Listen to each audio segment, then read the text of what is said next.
afternoon, everybody.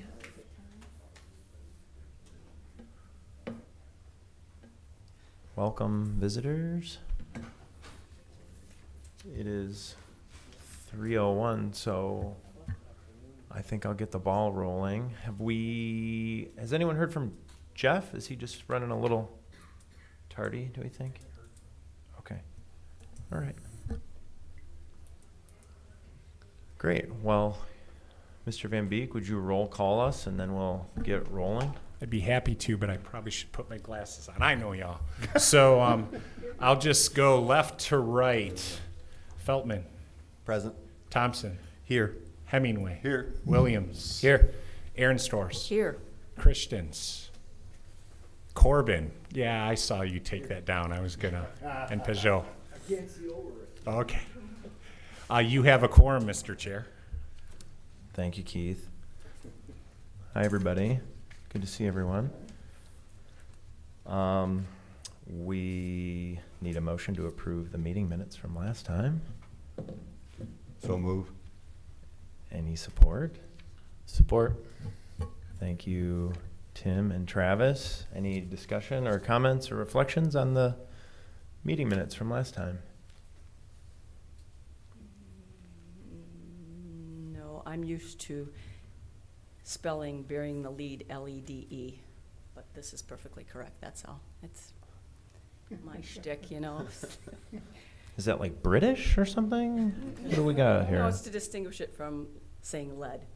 Hmm. They just start out bearing the lead. It's a journalism term, L-E-D-E, but the other is perfectly appropriate too. That's just L-E-D-E? Mhm. So if you were wondering if This you were going to doesn't learn even something matter. today, You see why these. it's 3:03 and you can check that box. That's Why awesome, this Nikki. has taken so long. I never knew Nikki, you know, she has a little Wow. English teacher Real- buried in I there know, somewhere. I it's appreciate it. Wow. Yeah. Sorry about that, guys. Let's So would you continue. like us to change that in the meeting Not minutes? at all. I just have Okay. to make note of it, or I wake up at night, you know. The level of integrity coming out of this is amazing right now. Okay, anything else? Spelling, Grammar. No? Okay. All in favor of passing the meeting minutes as presented, say aye. Aye. Aye. Any opposed? All right. Those get approved. On to public comment. So we'll have extended presentations from some groups in town. But between here and there, if any of the public would like to take 3 minutes and let us know how you feel, we would be happy to listen. Going once, going twice. Welcome, Jeff. All right, great. Public comments are complete. We have to make a motion to acknowledge and receive the online public comments. So if I could get a motion to do so. So move. Thanks, Tim. Any support? Support. Oh, Ooh, tie goes to the runner. I was looking at PJ, Oh. so PJ gets the support. Any comments or questions on the online submitted public comments? I'm glad people are still writing in. Yeah. And I'm glad you're still sending them to council too. Thank you. Great. All in favor of officially acknowledging them as part of the public record, say aye. Aye. Aye. Any opposed? Great. We are moving right along. We have presentations from groups from town. We have 4 official acknowledgements, and then it says others at the end there. Keith, I'm not really sure what that means. So when we finalized this group and the agenda, these were the 4 that we heard back from, and you never know what you hear about on a late Friday or over a weekend or in the morning. So we Great. just wanted to hold that space. Great. And then also we have other invitations out there to other groups. So I think the potential still exists that some of those groups would follow up. So maybe something that you all could consider, where if you wanted another presentation at a future meeting from some of those groups, Okay. you could certainly consider that. Great.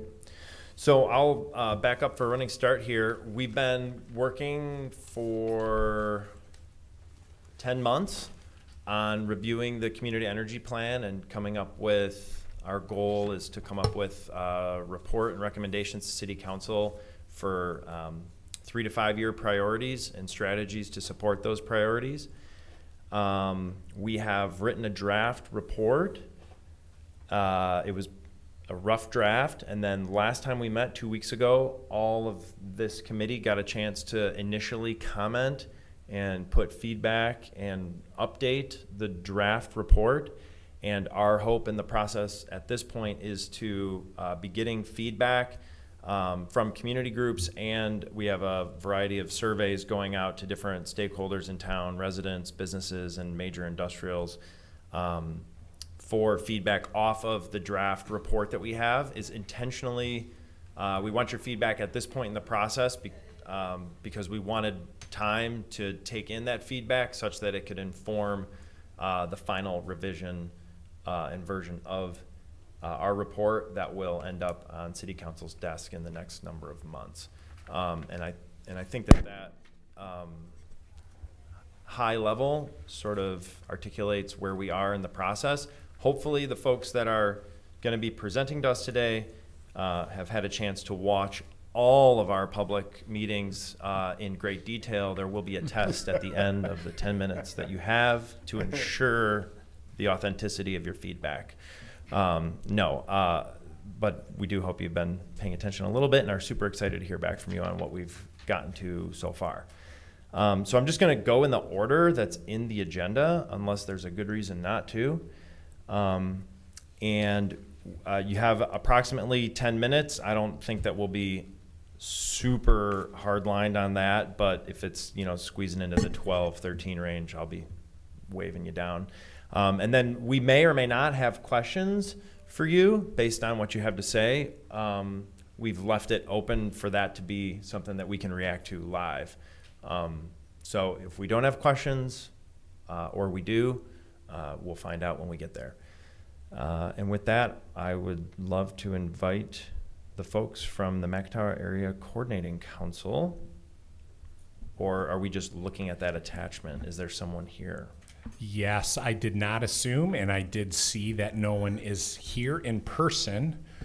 Tyler Kent is the director of the McIntyre Area Coordinating Council, but I don't think I'm sharing any news that isn't public at this point.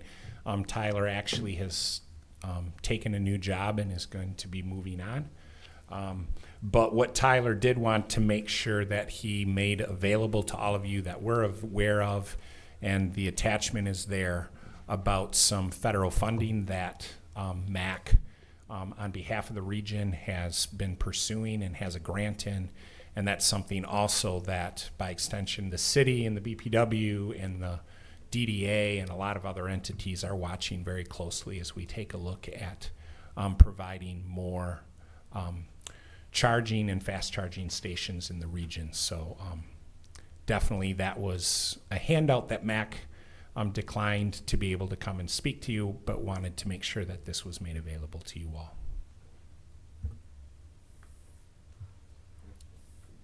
Have any of us had a chance to read this in depth to this point?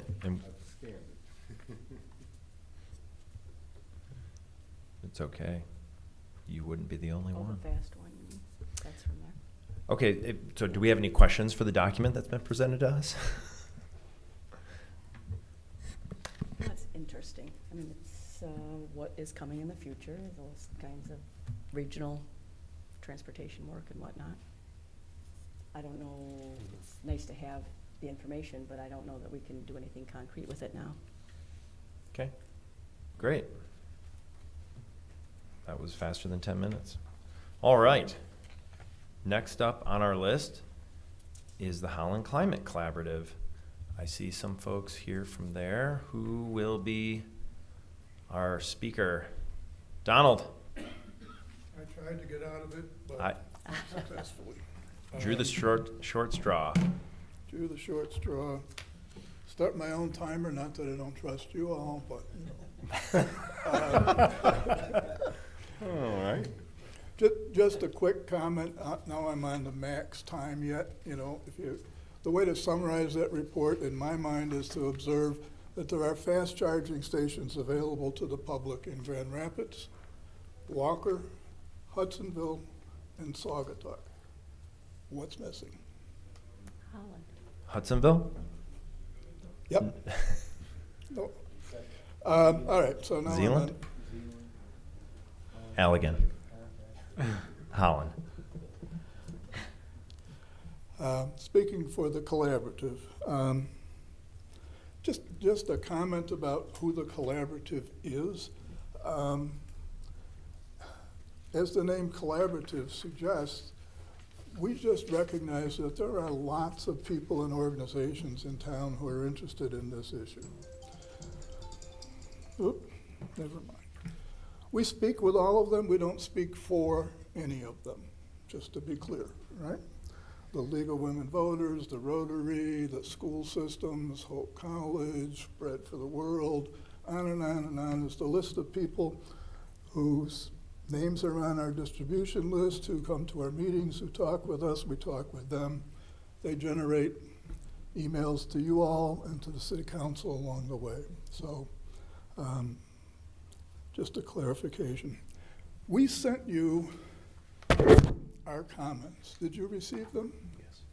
I have extra copies if anybody would like one. The point of that was not to use up valuable public time or your time reading to you our comments. As you know, we've been following your work closely and with great appreciation. And we wanted you to have our comments ahead of time. We are excited about the report as it's developing. So I'd like to mention 4 things in general that we find really exciting, and maybe a few suggestions about making it better. We appreciate your work. 10 months, 11 months, hours and hours. It's really been an incredible investment on all of your parts, and we thank you. We appreciate the goals that you are in the process of establishing. With each new draft, they get better and better from our point of view. But I think the draft that we saw today would be one in terms of goals that we would have no difficulty supporting.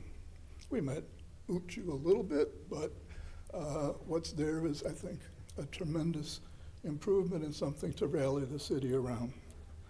We like the goals, we like the strategies, and you know, we trust Dave and Keith and all of you to work the details of the strategies. The general approach is clear. Decarbonize the electricity as much as possible, electrify everything as much as possible, invest in energy efficiency as much as possible. We note your concern about doing better going forward and implementing the plan. I mean, having something in writing doesn't change anything. It's actually doing it. And your call for better oversight, stronger involvement, broader stakeholder involvement in the implementation is something that we would certainly support. Suggestions for improving, or just maybe comments. We remain puzzled by the fact that of the 3 basic goals, affordable, reliable, environmentally sensitive, only the last one seems to be, it depends on how fast industry grows in town. We don't say, gee, the price of electricity might change if industry grows too fast. We don't say, well, let reliability slide if LG Chem doubles its plant. Why would we let the 3rd goal slide if industry comes into town? It's not like we don't have alternatives, right? I mean, we can adapt if someone demands more electricity. We can buy more renewables. We can buy more RECs or offsets.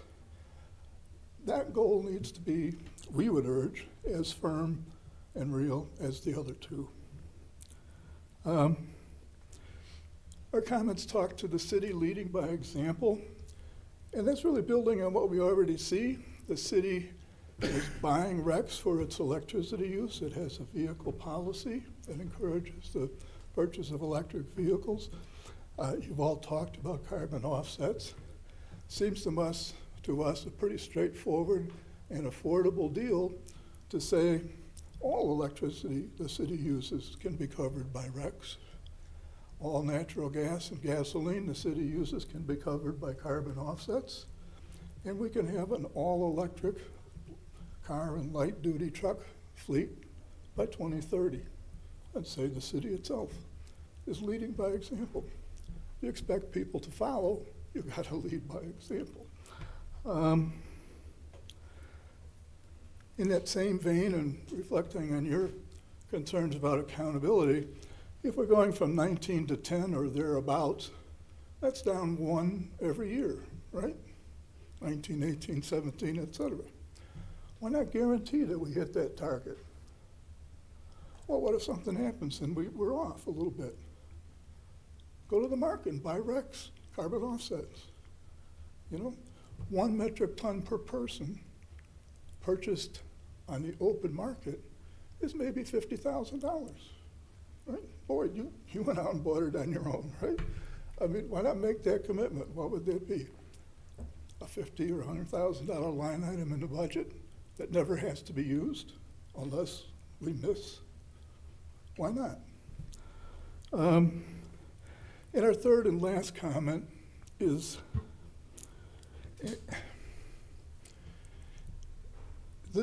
all of the discussions that we watched, the motivating factor was economic development.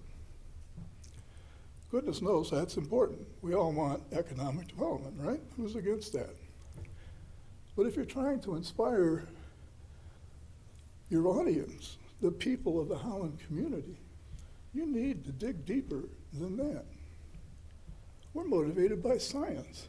I don't understand why climate change wasn't in the CEP 10 years ago.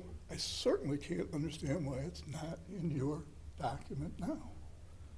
It's in the news every day. Who's ashamed of saying it? Put it in there. That motivates people. We're a community of faith.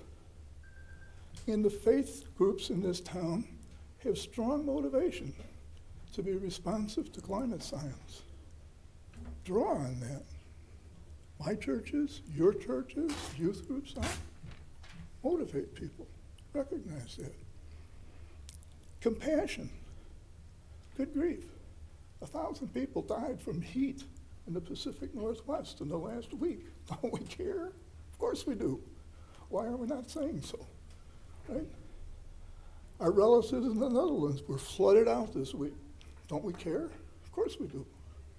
So economic development's important, but science is, compassion is, faith is. You rightly recognize none of this will work unless everybody gets involved. Give them a reason, right? Sure, they want to save a buck, but they also want to save the world. Why not appeal to that? I don't get it. Last comment. There's a sense in all of these discussions of, oh, good grief, this is a huge worldwide problem. What in the world? Why should we work hard here in Holland when it won't make much difference at all? Well, I'm a numbers guy, so I looked up the numbers, and you're right. If you compare the amount of carbon we put up compared to the total in the world, the ratio is about 1 to 35,000. Does that number ring a bell? 35,000. That's the population of Holland. So saying Holland can't matter in the world is like saying one person in Holland can't make a difference. And I'm looking at 8 people who've given so much time in their life already to make a difference. Of course one person can make a difference. And of course what Holland does, even if it's only 1 to 35,000 in the world, makes a difference. And the difference individuals make and that we can make is not only the dent that we do individually, but the example that we set. So set an example. People are ready. Don't be shy. Thank you.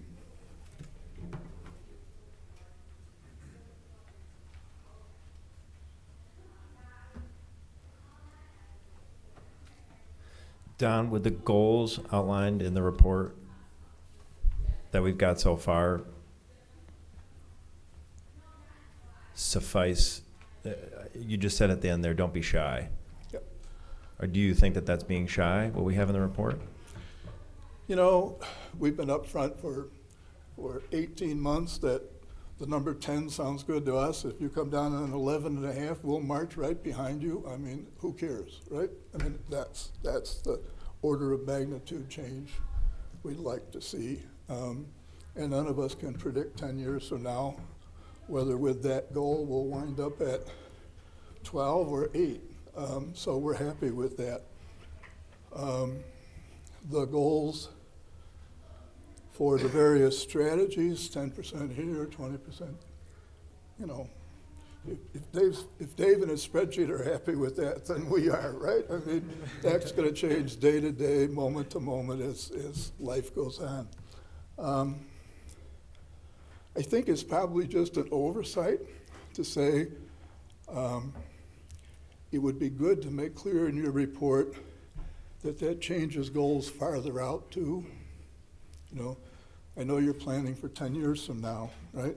But some recognition that says if Lord's willing and the creek don't rise, we'd like to get down to 0 by 2050, or we'd like to cut in half every decade, which is sort of the scientific goal.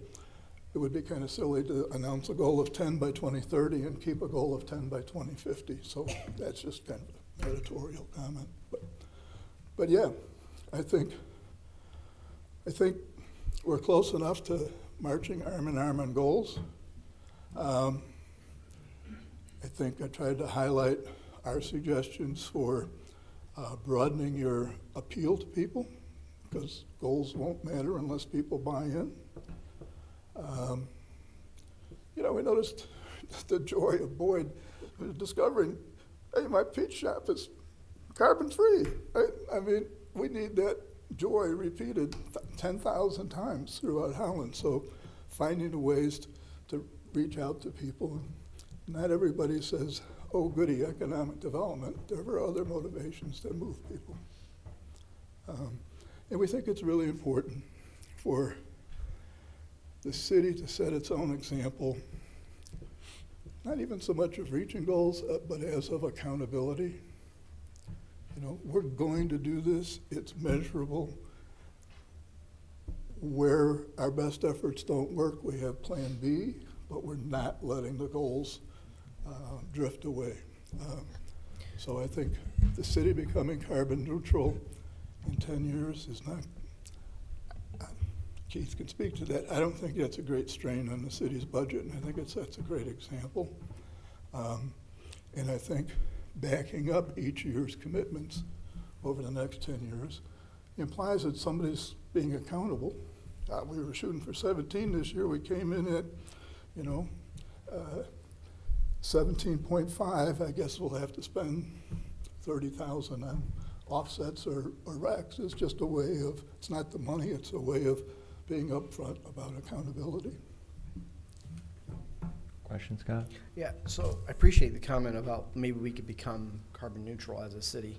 And you had a number affixed to that cost.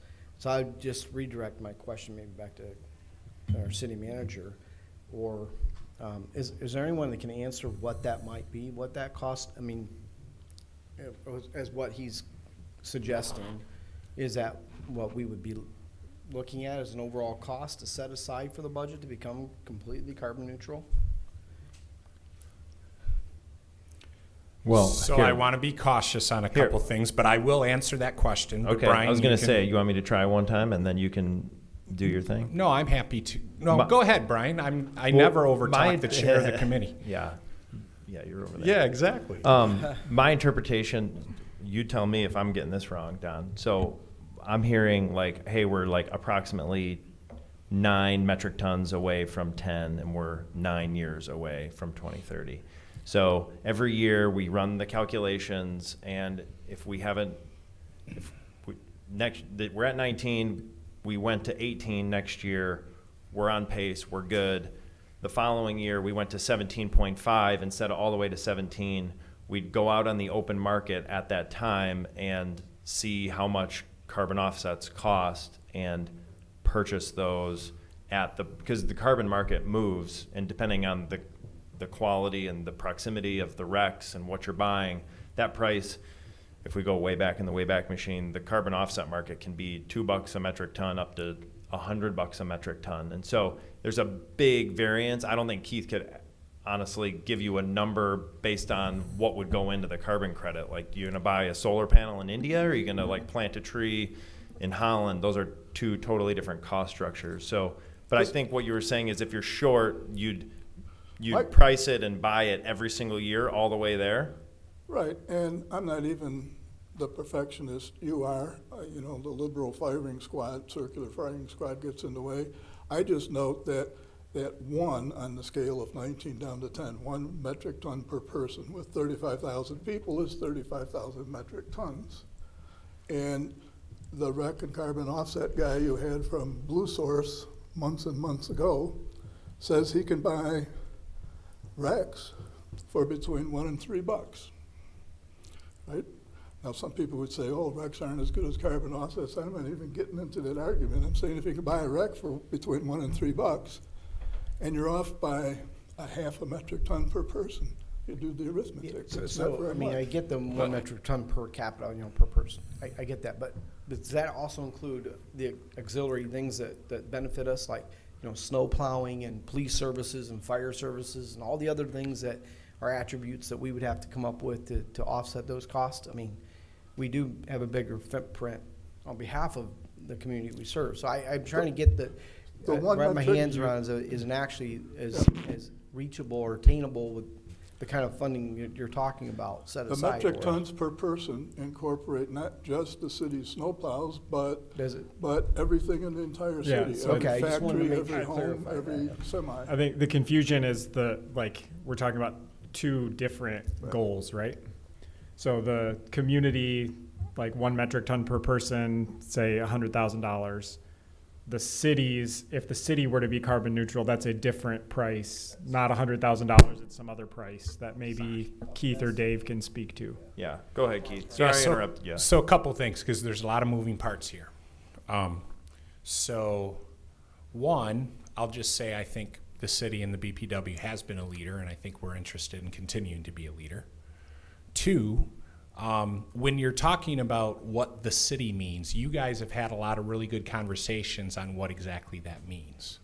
And I think there's potential things that we need to look at that I would like to at least have preliminary answers before you guys would recommend to council goals and what that definition means.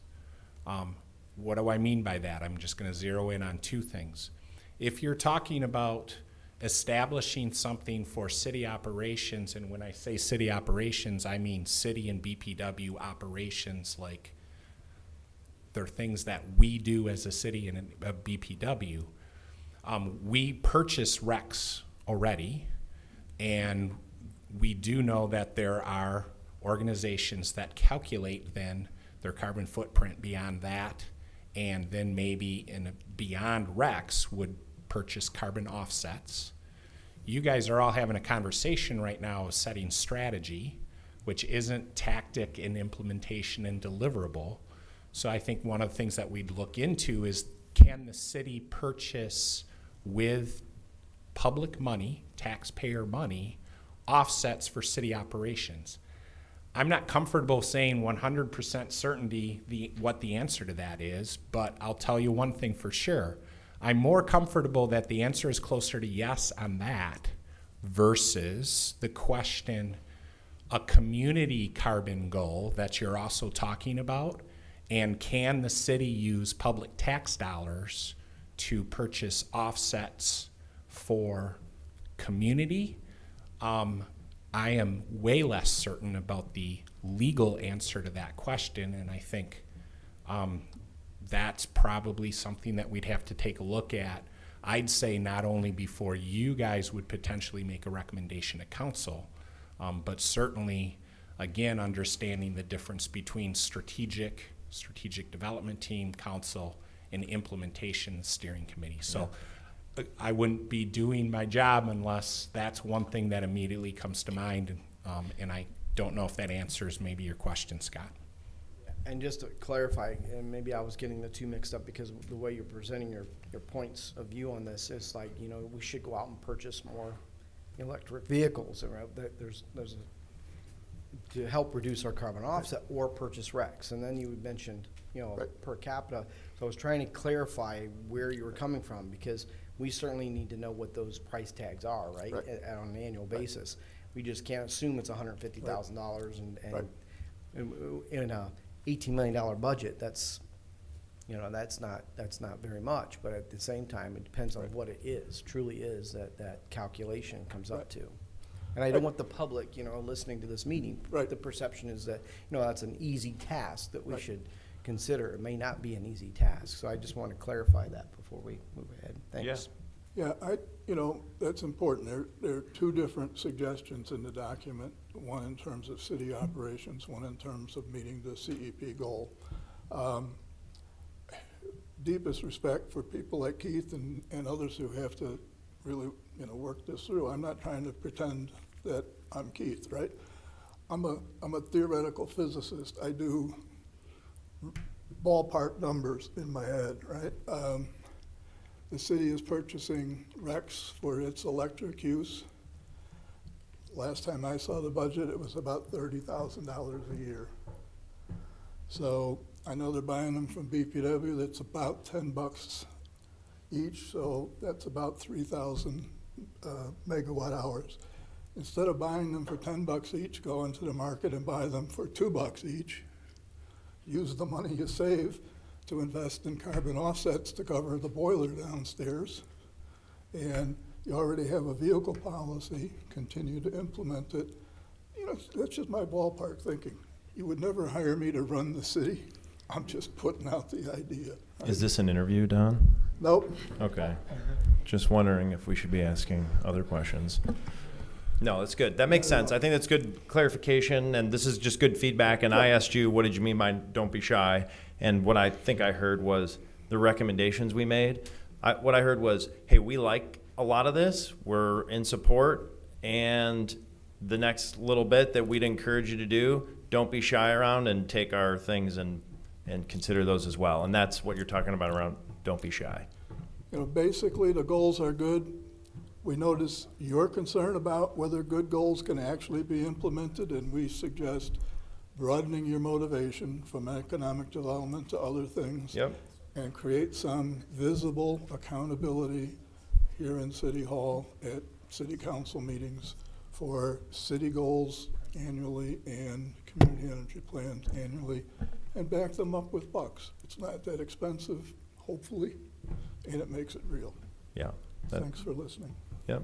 Keith, anything else? I'd appreciate too, Don, if you have a handout, but I don't know if Don or Dave got it. I didn't, but if you shared your comments, I don't think either Dave or I have those, so it'd be great to have those. There you go. Thank you. Perfect to do it.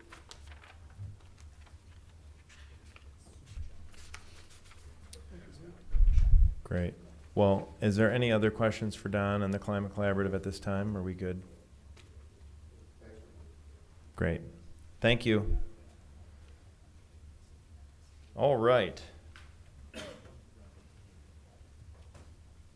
We have up, I see Jane here. So I'm guessing Jane from the Michigan West Coast Chamber of Commerce. Hi, Jane Clark. How are you? Oh, Brian, nice to see everybody. Good to see you. Thank you.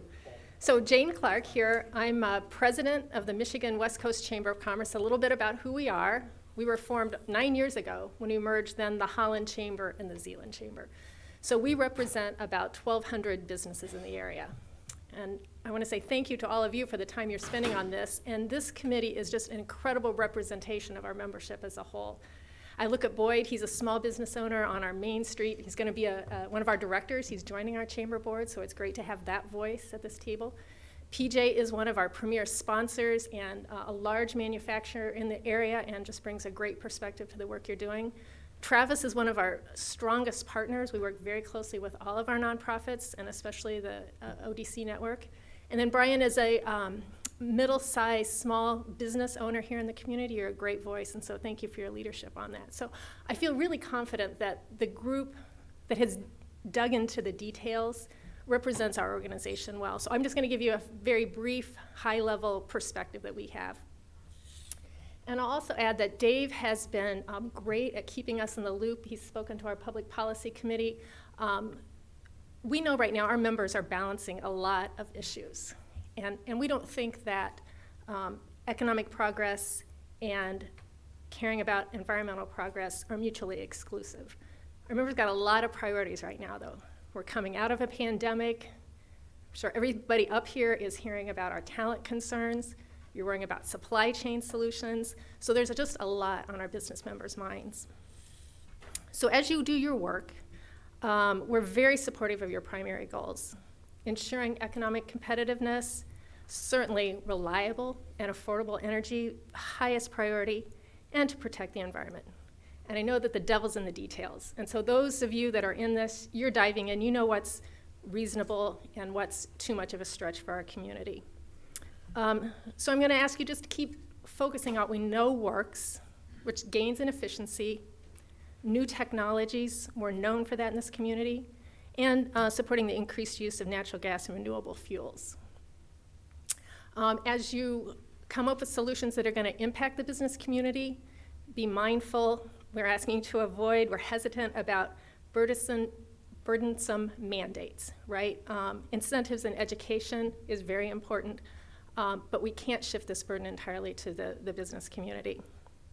So keep looking for solutions that are practical, flexible, predictable, and durable. And I think we're on the right track. Thank you. Thanks, Jane. Any questions for Jane or comments?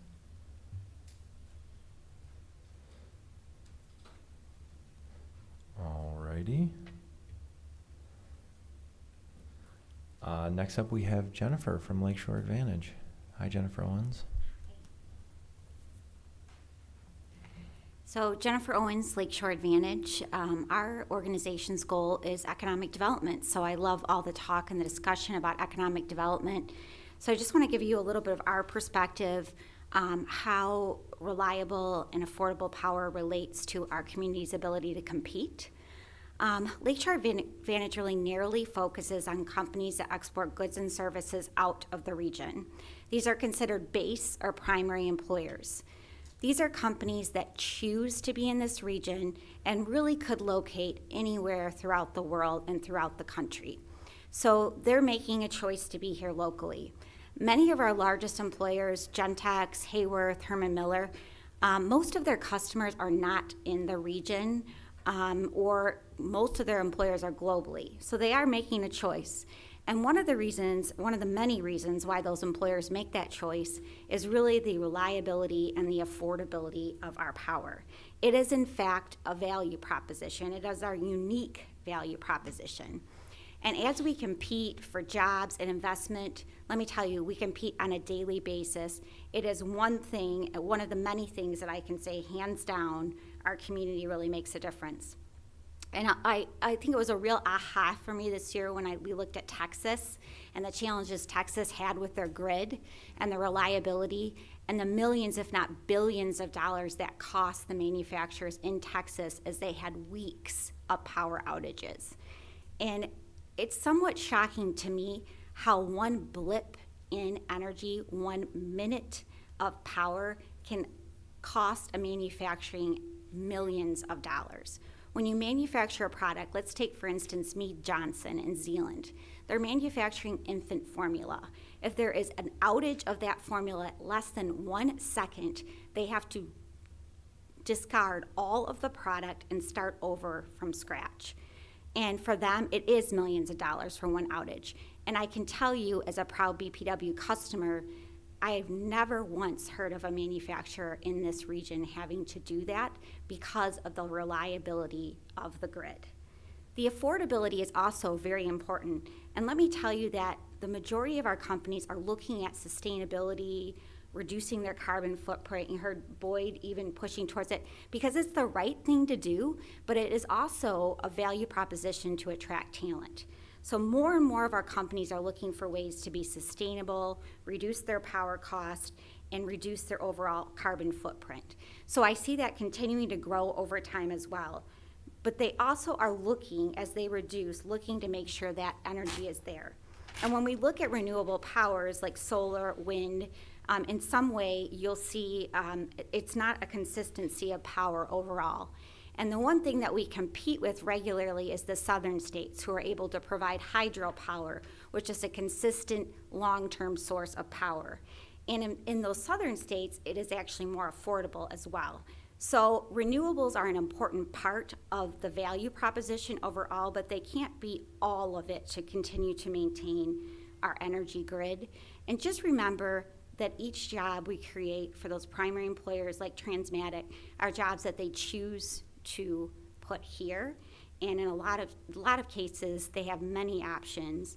In some ways, maybe more affordable options, but they choose to be here because we have that reliable and affordable energy. So thank you for your work, and any questions, I'm happy to answer them, but I'm just so pleased to see so many of you here really talking about an important issue. Thanks, Jennifer. Any questions for Jennifer? Yeah, just a quick question is, you talk to prospective employers that may be evaluating the region these days. Are you being faced with questions around the community's sustainability plans? Is it a part of any kind of a rubric, that they're going through? Have you seen any of that level of detail? I have not at this point. What is often part of the rubric is the cost of power, and they're also often asking the downtime, the reliability of the power. Now, I think when you get farther and they choose to make that decision, they would ask that down the road. But if you look at the decision factor for a large company or companies looking at expanding, you got to start with the base cost and then go down to the extra. So that's not something that's part of the initial consideration, but I think it's a nice thing for an employer and an important thing for them to know about.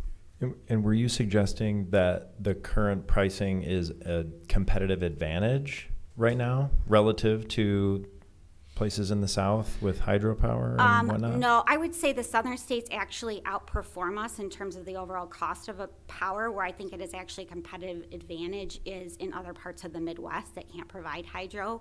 But it's one of those things that can keep us somewhat competitive, but if we continue to increase that rate, it'll decrease our competitive proposition. Now, when you're going against, say, Tennessee or Georgia, there are other items like our cost of doing business from taxes or the overall cost of the workforce that can make us still a competitive location. Yeah. But we can't compete head to head on that just overall straight cost. power. Yeah. Got it. That makes sense. Mm-hmm. Yeah, and I think you brought up Texas. That's really, I think, less of a renewable conversation and more of a Texas is deregulated, and so there's a lot more flexibility that those power companies can do with how they build their infrastructure. Mm-hmm. It's Whereas, that reliability component. Yeah, Yep. it's the reliability component, right? Yeah. And that's obviously that's not a discussion for our group, is deregulating Michigan's power. I mean, we could talk about it, right, Dave? Dave's like, I don't want to. Talk about it. Yeah, not very much. No. No, that's great. Yeah, that's good to know that we're, that we are competitive in the Midwest. From my business, I know that to be true as well, from our clients. So that makes good sense. Any other questions or comments for Jennifer? I see. I have one I'd like to ask, and really to both you and Jane both. So sorry, Jane, I didn't ask this when you were standing up there. I want to ask the same question that you asked to Don, and just as when you look at the goals, if you had a chance to look at it, was there anything there that stood out to you that maybe we were missing the mark in some way, or is there an item that maybe is missing from the set of goals that we have? Yeah, I'm putting them on the spot, which I like doing that since. I looked at the goals, and I can't say I know them by memory, so the quiz I would not pass. But they did not look concerning to me, and they looked like they were solid forward. I think that our local companies would find that as, Yeah, I would ask probably you, Jennifer, requiring a disclosure of energy requirements. I have a feeling that's happening anyway as people are buying and selling buildings. I don't know if that needs to be mandated by the local government. That's strategy 3 under your first goal. You know, Travis, we're working with you guys already on saluting businesses that are making great environmental Yeah. progress. So I think some of that is already a work in progress.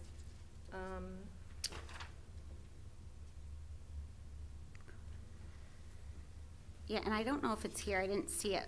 We have a lot more companies who are focusing on sustainability, and I know Brian is great at pulling those employers together, but could there be a potential for a city-run sustainability forum, so those companies who are working on strategies can come together on a regular basis? Because there's several employers who've recently reached out to me and saying, we have a sustainability director, we want to know what others are doing in terms of sustainability. So is that a way for, you know, City of Holland to kind of bring those leads together to share best practices? Because I'm seeing more and more corporations identify a full-time person solely on sustainability and reducing carbon footprint. That's very helpful. Thank you. Thank you both very much.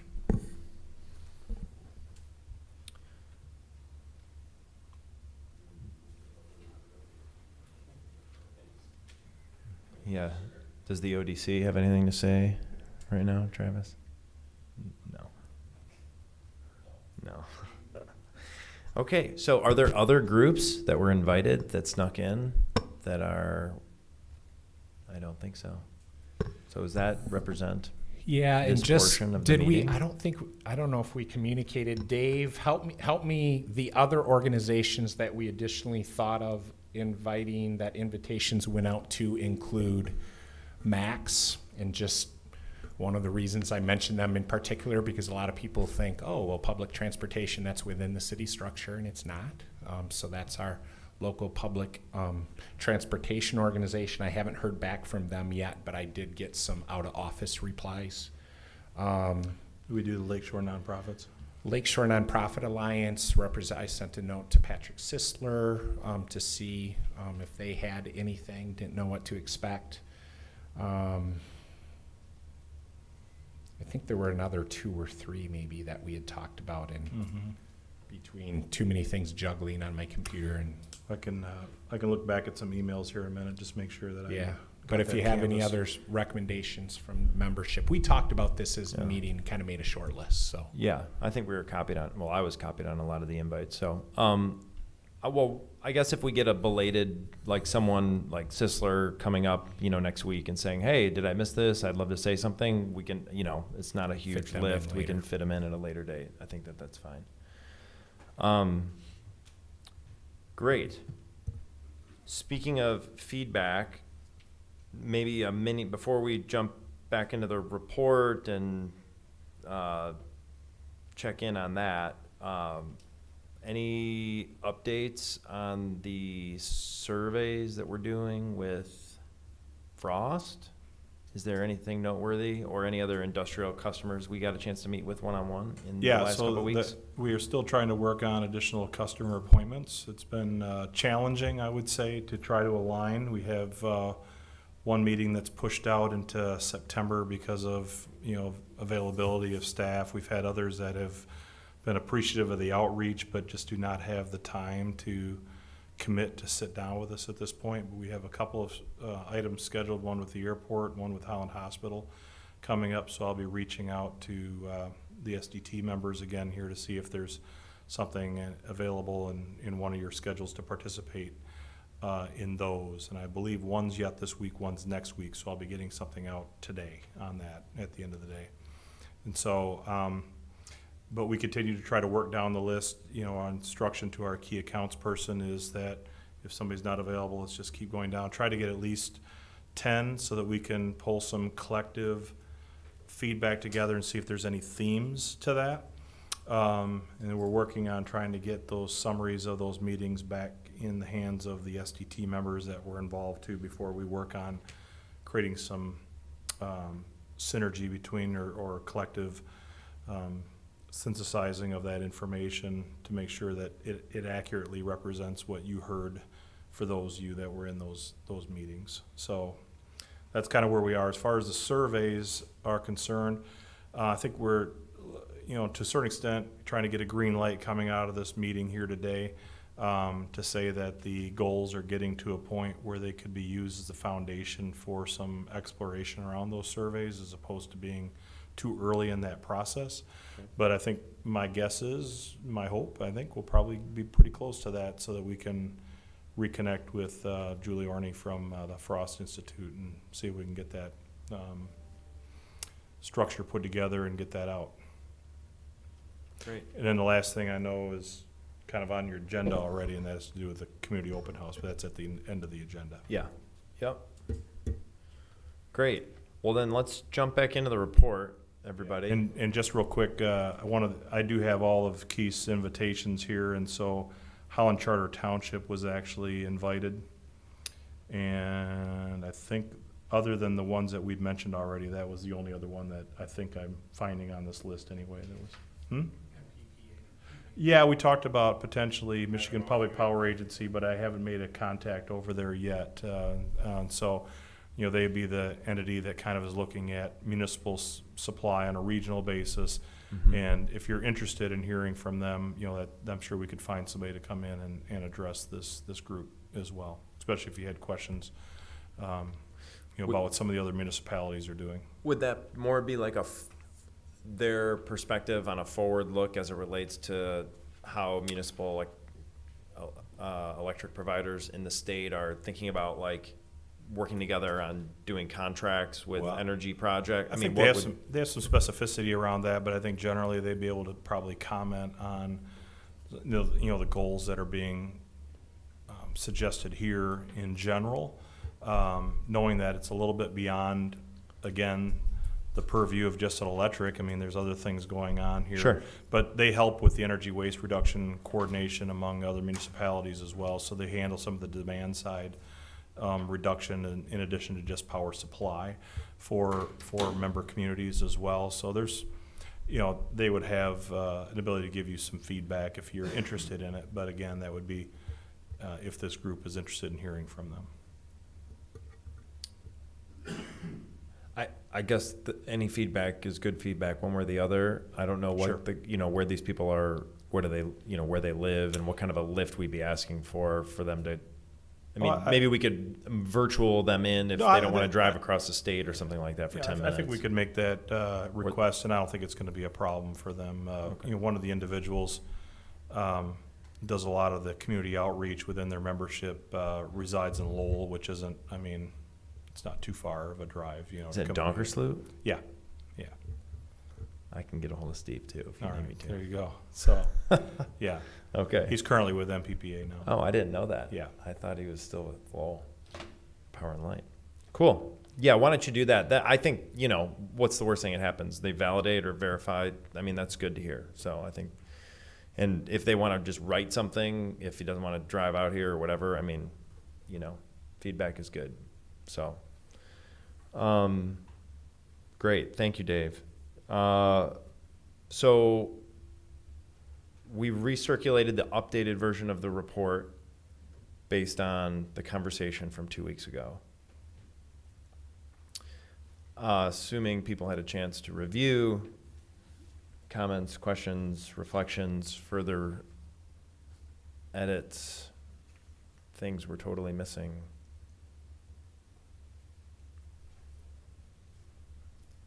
Nikki. Of course.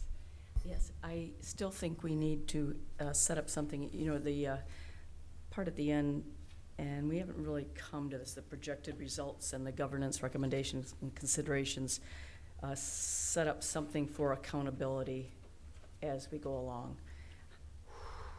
How, is there an ongoing committee? Are we setting aside or initiating a staff person or something along the line?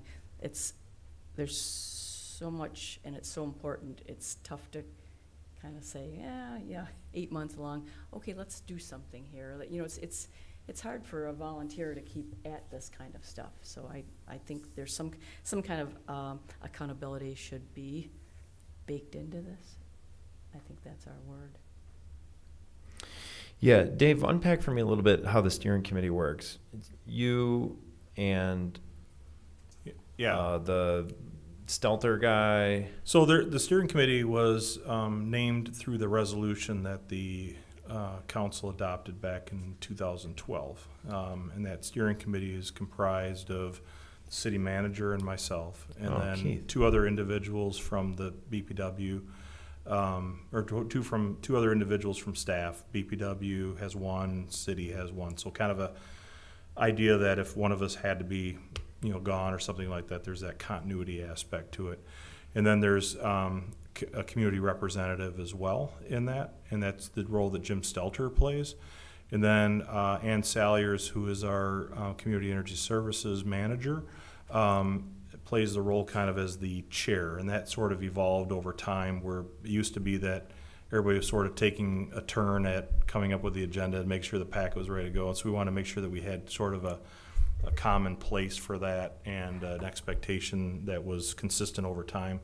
And so Ann has taken on that role, and that group is involved with taking the strategies that have been recommended to council and then adopted by council, and working to achieve those goals and research those strategies and really test those strategies by researching and then piloting different programs that could be put in place, looking at the results of that, and then hopefully recommending something that could be operationalized. And one of the, I guess, best examples of that is looking at home energy retrofit and on-bill financing came out of one of the first strategies, and went through a pretty exhaustive process of research and development and stakeholder input to design, especially the on-bill program. There was a lot of work there that Ann did in leadership of that.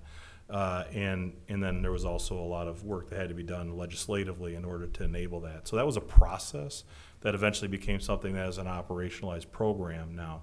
And same thing with these, there would be, most recently, let's just take this past one, the exploration of strategies to increase the EV usage in our community. There was a tactical action team to work on that. We had the development of an education program to focus on helping people move forward on decisions that they could make about their own energy usage in the community, and how we could partner with different groups and create better avenues to get that messaging out. That's a draft that is in your resource document that came out of the tactical action team this time. We had the policy that's been talked about in terms of a vehicle and maintenance equipment policy. Those were all different teams that Underneath the steering committee, Right. that worked on. So they had their own groups that worked on it, and they would report in on like a quarterly basis to the steering committee until their work was done. And now we have a policy. We've done the work of putting a time of use rate in place and EV incentives in place to drive EV adoption. We've got the education plan, as I mentioned. Those are things that are outcomes out of that process that are more the implementation side of the house, with the strategy development being the SDT's role. So that makes sense to me. This does the steering committee meet quarterly? Is Yes. that okay? Yeah. And then is that like in perpetuity? I mean, it's a 40-year plan. Yeah, so- I mean, our under the structure, what's anticipated right now is that this group will bring new recommendations back to council. Council will adopt those. That'll be the instruction then that's given to the steering committee, and the steering committee will form teams to work on those different initiatives. And then there's an expectation that there's activity happening to make all those possible next steps that are on this document, Right, flesh 'em aren't out. prescriptive. They Yeah. are ideas. Yep. The steering committee and those tactical action teams will be responsible for determining the actual Yeah. action steps that take place. So historically, the steering committee, you guys are city council people here. Would you get like an update every quarter? Well, how often were you supposed to update council on the? At the on all culmination this? of the 3-year, so these are 3-year goals, and so what we would do is, like in 2018, we had the review of the last steering committee's work. Then the SDT at the time created the 3-year goals, and our plan would be as this recommendation is coming in. I think what we did with this SDT is we shared with you some of the work going on right now. That was part of the initial document, and then part of the initial couple of meetings that we had was to share the progress and what's underway right now. Is that our plan would also be to bring back to City Council when this group is bringing the recommendations on going forward. We'd bring a report on the success of the various and outcomes of the actions that were going on for the last SDT recommendations. So, and that every 3 years or so that happens. Yeah, I mean, these are public meetings, though. Yeah. I mean, that's the other piece of it They're is public that. meetings. Yeah, so there's access to all kinds of information, but in terms of a formal Yeah. presentation to council, that's usually the cadence that we had had. Oh, sorry. The steering committee meetings are all public They meetings? absolutely are, yes. Okay, but they're not like recorded on TV? Well, no. I'm not saying I mean, they should yeah. or shouldn't be. I'm just getting clarity. No, they are not Got it. recorded, yeah. So then the notes end up somewhere on the City of Holland website or There's something minutes like that are approved and part of the record, for the next meeting. Got it. Yeah, so it strikes me like, and we've been talking about accountability a lot related to the report. And I think that that's all been motivated by good things like, hey, this particular strategy, if it were to play out, who in theory is most responsible for actually like making it happen, right? Like you can create a program for residents, but the residents have to actually choose it in order to hit these numbers, right? Versus the city can just decide something over their EV vehicle charging or EV policy, purchasing policy. So that part of accountability, I think we need to have in this report is like, sort of naming those things. The accountability related to the governance of the plan feels like it doesn't strike me like it hasn't been there. I think what's missing is like how we tell that story differently. Like I was on one of the I headed one of the task forces 8 years ago that you're talking about, and I am learning right now how all of the rest of it works, right? And so if I have basically no idea, well, that might be a commentary on me. But if I don't know, probably most people don't know, right? So I think the visibility into the existing accountability is I think something that really resonates here. And I don't know how that looks, and maybe there's a task force to figure that out, or that lives in the education bucket, right? Because that's what we're talking about here is education. Back to Don's point earlier, like we got a goal of getting to 10 every year, like how are we doing and how are we telling that story and how are we inviting people into how we're doing, right? Because we're not going to hit the numbers if people don't know what's available to them. So I don't know. I'm not pushing back on what you're saying, Nikki, but that to me is like the governance, as it relates to the governance structure of what was put in place 8 years ago. I think it's actually like really robust. I just don't think people actually like know about it. Keith. Yeah, and two things. One, I think Dave and I, and we've kind of told you from the beginning, we're not always so well at telling our story. We don't. Some of it is frustration because, like we put all kinds of information out, and if people don't pick up the information, like there's a little bit of a two-sided responsibility there. But we can always do better at telling our story. Two, one of the things that actually I was just going to share as information later, but I might as well share it now because it fits in pretty well. One of the SDT strategies last time, and then a steering committee that's been working on it, and actually a document that Dave and I just got, I think over the weekend, from that committee was the updated community education plan. That you saw some kind of an early draft on that, and it's not a final draft, but it's kind of dressed up and looks pretty good. So we didn't put it in your packet because we just got it, right? Anne's holding it. Nice job, Anne. So we're going to be sending that out to you and putting it in the next resource document. So just so you see. So That fits in, right? Because one, that's an outcome from a steering committee that the SDT recommended last time, that council adopted, that was to be completed before the end of 2021, and they've done that. But then two, it really speaks to the conversation that you're having where fine with accountability, but part of it is increased visibility and education as much as accountability also. Yeah. What is just, and maybe I'll get a different answer in email tomorrow, but live, is there enough community representation on the steering committee? One person, does that feel, and I know 'cause I'm on lots of different committees and whatnot, like too many people, you can become ineffective. Well, What's your take on well, one community representative? Well, this is the steering committee. That doesn't mean that the tactical action teams won't seek out subject matter experts and other voices. You know, matter of fact, Brian White headed up a tactical action to look at the infrastructure of our streets and whether we have things that are supportive of adoption of either EV or autonomous vehicles going forward, kind of looking ahead at that. And I know that there were individuals from the MAX that were on there. There was individual from different corporations that are involved with, like I think Gentex was on there, for example, but I think were some others.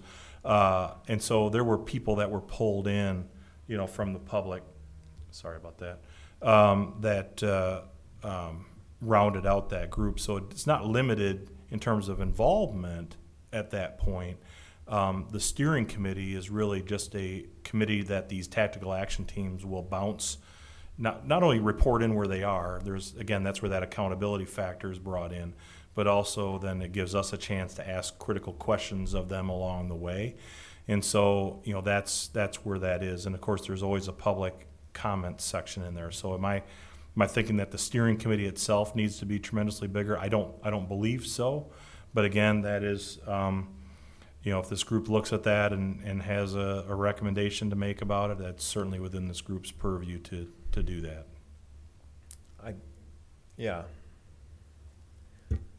Some of the stuff that we bump into in the report is so broad, like we've talked about. I mean, I think we have in here,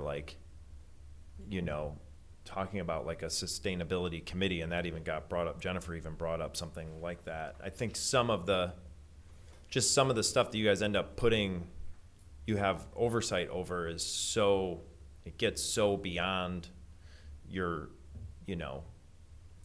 primary ability to make an impact that I don't know how to set up the infrastructure to make sure this thing moves well I don't pretend to have a great insight into that. So that's why I wanted to ask you if you felt like you needed something more, right? We could write something into the report to give you more support, from council as it relates to the governance of this, was I think the heart of my question there. Yeah, it's interesting because sometimes, I'll be honest, there's kind of two different things that go on that's emerged over time.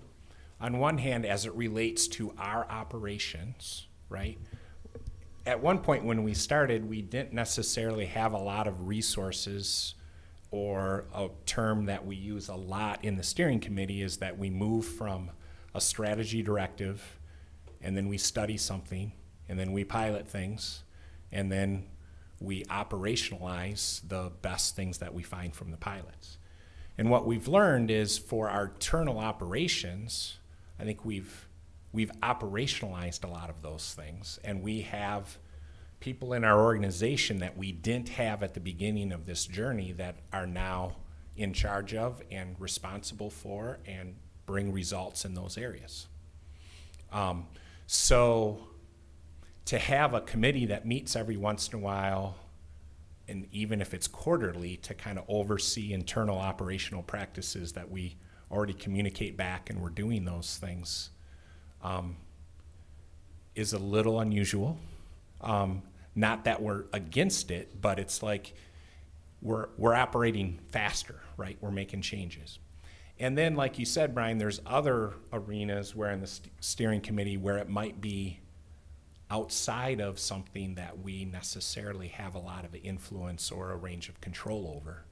And then those create a different set of circumstances, but we're dealing with both of them at the same time. And I think we've figured out how to make it work the way that Dave's described it, because if it's something that's, hey, we want to bring in the stakeholders from those arenas, and really, it's almost like that forum that Jennifer Owens talked about. Like, hey, that's outside, but we want to bring the stakeholders to the table. We want to talk about something. We want to, do that 4-step process, right? We want to have a strategy. We want to study it. We want to pilot some things, and then we want to figure out if we can do something long term. I think that model works relatively well, in my opinion. Okay. Well, one of the reasons I mentioned accountability is because Joseph, what is his name? Who did the Sigma. bench? Joe, Sigma. Sigma, who did the benchmarking report. I was impressed with a couple things, and one of which was how well we're actually doing in comparison to cities of similar size like Eau Claire, Wisconsin, or Dubuque, Iowa.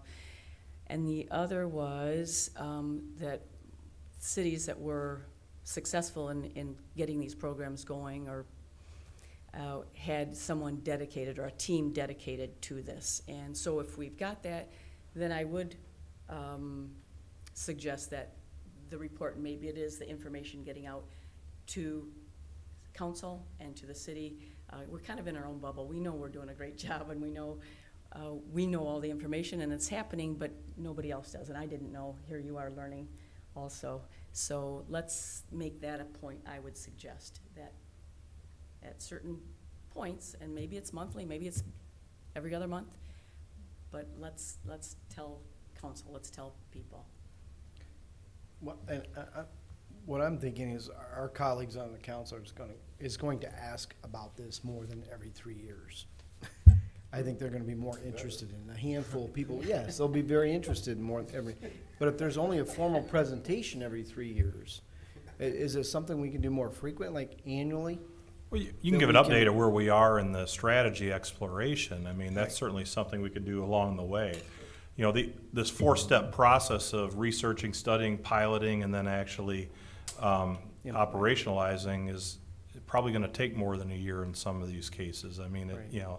And so, that's the reason a 3-year sort of cadence on that was established, I think, is because of the reasonable amount of time to get through that. I mean, and Brian, having chaired the group that went through the evaluation of the commercial and institutional buildings and looking at, the things they did there in terms of segmentation, and then, additional exploration around the 4 R's, which are these refrigeration, and I'm going to get them all wrong, but there's categories: religious, I think, refrigeration, retail, and so they had the 4 R's that they were trying to segment. That takes a while, and if you're in it, you probably are up to speed on what's going on. But we spent 3 months giving background to this group, on the work that was going on. So, Scott, when you say come in and make a presentation, I mean, we can give you high level of where we are, but to really go into the weeds where the groups are in their process, know that that may be challenging for a group like City Council to hear something that says, "What do you mean 4 R's?" At this point. I mean, and so do you want to hear about the progress and like just things are good? We're making good progress, or I mean, do you really want to get into the weeds when we're in the process of making the sausage? Yeah, and I don't know Or what something between. my colleagues on the council will be asking for, right? Because we'll be pressured by the community too to answer those questions and where are we at with this strategy going forward. So I think maybe, I don't know if annually is too much, too often. And I don't know that you can actually give us enough information that we would find of value. But, every 3 years seems to be a little bit longer. So I think what I'm hearing from my colleague here is that, accountability is one thing, but then to know about that accountability and what's going on, what's happening. Yes, we can look at quarterly meetings and read minutes and, can inference a lot of things out of minutes, but we maybe not be attending all the different meetings. So, but there will be a number of people in the council who will be asking those questions. So how you answered it will be important, is to say, just exactly what you said. Maybe it'll be difficult to explain ourselves in that first year. Maybe the second year, we might be able to provide a little bit more detail. But I think hearing it, that more frequency rather than 3 years might be important. I don't know what that number is. Yeah, I think we can support that. I think the other thing to point out real quick too is that, the commitment at this point, at least this is what we moved to, is a biannual calculation of the results, right? So we do know that 2020, for example, has just been we're finishing up. We know that there's some things around vehicle miles traveled that we're still trying to get a better handle on exactly what that number is from the state and from the federal DOT. But that's something that's a metric, that's coming back on a regular basis. And I think between that and the work of the steering committee, I think there's a way to make something more Yeah, and I regular. think, sorry, Dave and Brian, go ahead. I think we also have more resources than what we did 8 years ago, 4 years ago, 2 years ago. So when you take a look at the combined position that we've been able to do in Dan Boersma, who has a lot of input into this updated education plan that we talked about that Ann held up, but we also have no conflict of interest here, but we also have a partnership relationship that we pay for with Outdoor Discovery Center with Joe that you just talked about, Nikki. And one of the things that Joe said is, you want to report on things, but you also have to be careful that you don't report on so many things that all you're doing is doing the reporting. So I think there's a lot of balance here that kind of your wisdom and struggling with those things, because I don't think there is the perfect answer, but I think there's pretty universal agreement on we want to report on the good things that are doing and maybe the problems that we're running into, and that the more public education about that means that there's more partnership with the public trying to partner with following the Peach Wave example, right? Of like, hey, like there's RECs, boy, I want to sign up for those. Or, hey, there's a carbon program, even if it's not local, I want to sign up for those, and that we capture those. So that's key. I think there's an annual report here.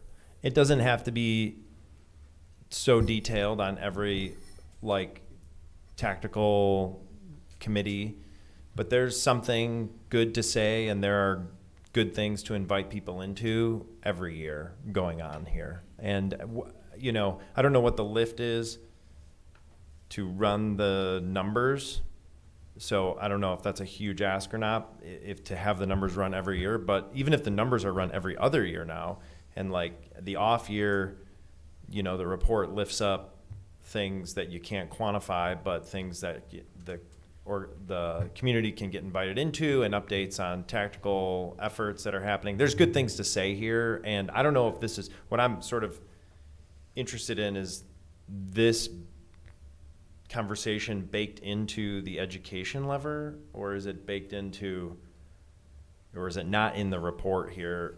Because to me, do we need to name this should be reported on to some degree every year? Do we need to call that out, and we leave that ambiguous as to how much detail? Because I don't want to cause a bunch of work either, to the point around reporting for reporting's sake. But we can, I'm sure, say something every year. Boyd? Yeah, it feels like we have basically a dashboard of key metrics built and now coded in Excel with a pin for every lever, almost every lever. There's very quantifiable, and then there's some intangible or qualitative things.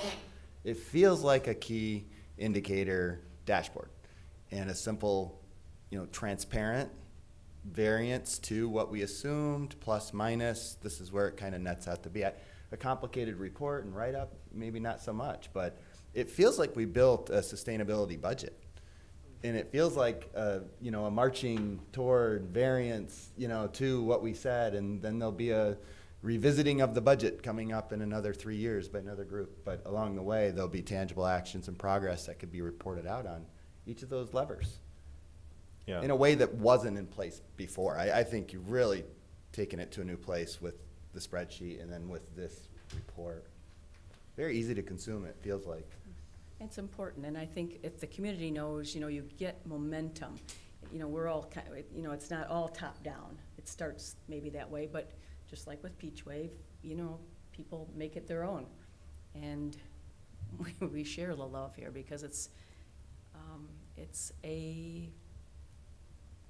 it's an important thing. It's the most important issue. Sustainability and energy is the most important issue we have. I can see, you know, we've got like who's most responsible for making this happen, you know, visual icon on each of these things. And then next year we're reporting, I mean, it might be literally this report, how we're doing against it, red, green, yellow. Yeah.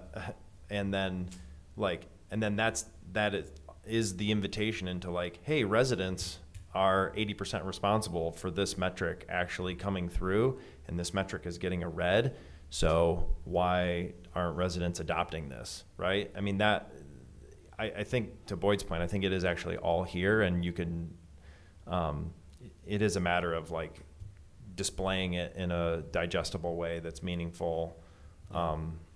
I could picture a simple appendix that we could refer to at the end of the report and name it, give it a dashboard name, and then have a template example, you know, that basically builds off your sheet, squishes some things down, simplifies, maybe even has, you know, ownership in some buckets and I think that's what we're trying to say we're missing when we get to the governance at the end, is we're not clear. I know I'm not clear who owns the levers.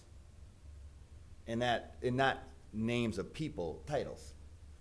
You know, who is that leader, you know, and the title needs to sustain and endure, not necessarily the name behind the title, and that's a form of governance. Usually you have some kind of a dashboard, what measures success for that particular area, and who is leading it and responsible for rolling up to it in a simple way. And I feel like we could show an example, you know, a recommended example at the end to kind of finish up. This is a suggestion for council on what you should see on an annual basis, for example. Trav, you're the communication education guy. What do you think? I agree with what Boyd is sharing, I think, in principle. What it looks like, you know, I think is up to the folks that are doing the work. But my only thought is, I heard Dave speak earlier, and I'm hearing these questions. I think the accountability is there. I think it's just the reporting that they're referring to, which is what Boyd is really getting at. And I think the other piece of this is, and you alluded to it just a minute ago, Keith, is that we want to make sure that we are not spending all of our time building plans to build another plan so we can plan some more, but rather implement. And I think that's often where the failure comes in, because, you know, to Dave's point on this, you know, 3-year journey to get to something, that's true for some things, and other things we should have a result in way less time than that. And so there isn't some uniformal, like, we're gonna, you know, test something and pilot it and, you know, refine it and go. That's very true and a very, very appropriate process for certain things.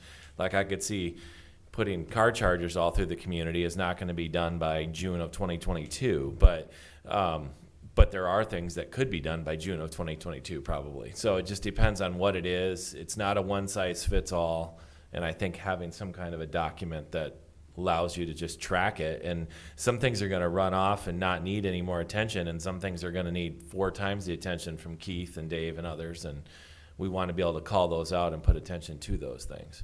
So that's my 2 cents on that, but I think having some kind of standing report that can be updated somehow, with the way the world works today, we ought to be able to just log into something and put in my update from my committee, and it's there, and the community, the board, whatever, can look at it when they want to. So, Other thoughts on this, Jeff? Joe seems to make really nice spreadsheets. he wants to be like Dave when he gets older, so he's really competing in that. I thought Dave and Joe were about the same age. Yeah. PJ, Tim, what do you guys think on this reporting cadence recommendation we're sort of talking about here? I haven't heard anything that I would disagree with. Again, format's probably important. You know, the use of, this just popped in my head, but maybe even be able to make sure that we define all the terms that we use. A lot of people will probably be looking at it without the knowledge and background that we have. That would be the only thing I would add. I would concur with what PJ had said. We're on a journey, and it's going to take, in some cases, things can happen very quickly, and there are going to be other things that are going to take years. And as has been pointed out, the resources we have as a community compared to what we had 10 years ago has changed dramatically.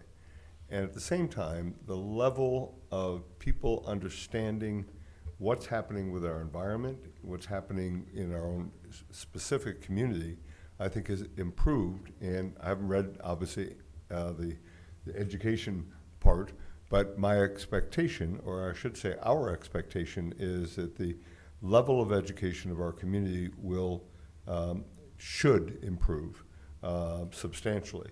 So I look at as sort of, as part of this discussion, is what is going to be the simplest, the good old KISS principle.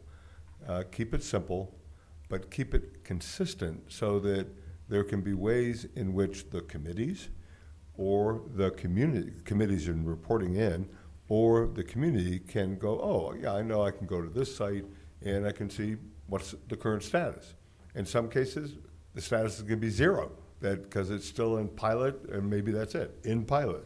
But there can be other things that are occurring where people might not be aware of, that you go, oh, boy, they achieved that.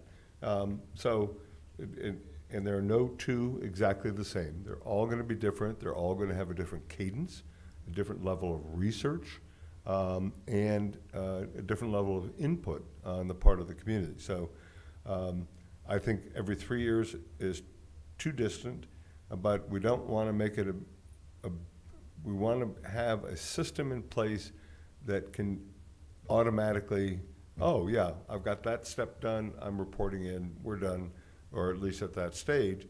And that way, that doesn't have to be a ginormous report and all of that kind of stuff. Again, keep it simple, but keep us informed. Yeah, it strikes me like all the information is here. It's just a matter of compiling it in the most digestible, accessible, invitational way, that, and then consistently putting it in front of people. And I'm gonna repeat, I really think it's not just here's how we're doing against this thing, but it's also here's how we're doing against this thing, and here are ways to participate in helping us move the thing forward, because most of the stuff is not stuff that Dave and Keith can completely control. And Don and I have actually talked about this. Like, if there was a report every year that was like, here's what's happening on X program, and here's 3 things we need in order to get X program from 50 to 70, like, I'm pretty sure there's people in town, by way of all the advocacy we've been experiencing over the last 10 months, that would love to have awareness of ways they can help out. And I think that that's all happening, but not in such a way that people are seeing it as consistently as they could. So it can be both reporting and also invitational for people to help and contribute. I think that it can do both of those things at the same time. And again, this is a communication exercise. This is a marketing exercise, I actually don't think this is actually like creating more work for anybody. It's just like taking the same things that are happening and telling the story just a little bit differently. Other thoughts and comments about the report, things that are in it. It'd be great, it's 4:30, it'd be great to be able to tell Dave and Keith, put this in front of Julie Ornay at Frost and have her build questions around this thing. It'd be great to get there today if we feel good about that, or at least parts of it. Question. Just a comment. If you go to the last page under projected results, the middle sentence, picking up on what is brought up earlier, relative to we do have a CEP with a goal by 2050, and just taking a look at that sentence, I'll just read what I wrote out, and then you can say, oh, bad idea, Tim, or good idea, or wordsmith it. But associated with the then selected strategy scenario B 20 years earlier than original plan, and would provide the opportunity to achieve further reductions by 2050. Just to acknowledge that, gee, we're ahead of what was originally set, 10 years ago, and with what is being presented from this committee to council would provide the opportunity for further reductions on the community's CEP. So just a small wordsmith there. Tim, you want to either say that again or Yes, say send it that again. to Dave and or myself so we can. After the word planned, I put and It's going for it would right now. and would provide the opportunity to achieve further reductions towards the community CEP goals. Or another way I put it in there, but then then we could have a huge discussion. I also could put in there to achieve further reductions towards net zero by 2050. And I know that would draw all sorts of stuff. No, it wouldn't. We'd love that. Well, wanted to have discussion, right? Yeah, I think that's worthwhile. I mean, this is important, as I think PJ said at the very beginning, the science has changed, so that works. Do we want to say anything that was suggested, I believe, by Don, about in 10 years and in 2040? And is that, or do you think that covers it? Well, I was looking at something like that would cover it. It's not dictating 10 years, but looking at the original plan was 40-year plan by 2050. So because of what we're presenting to council is more proactive than the original plan, is just to recognize that per, basically what Donna said, but also for us as a committee are saying, wow, gee, we're going to be at 11.5, we hope, if everything goes well, be at 11.5 by 2030. Okay, that's part of our journey and provides the opportunity for further reductions in the remaining 20 years. Additional goals, yeah. Yeah. Yeah, Jeff? So I guess two thoughts on that. I think I would be more than 100% supportive of that, because I think, like we've talked about a couple times, there are things in this that you can do next year. There are other things that you can do in a couple years. There are some things that you can do in 10 years. There are other things that you have to know 30 years down the line where your goal is to put yourself in position to actually meet that target. So I do think it's, like, even if that's the implicit goal in, say, the plan right now, if you don't name it, there are maybe things that you want to get started on. Like for the electric portfolio, it's to get to a carbon neutral electric portfolio is a huge lift. In 30 years and 50 years and 70 years, that's a big lift. So if that's not named earlier rather than later, I think you make it more difficult.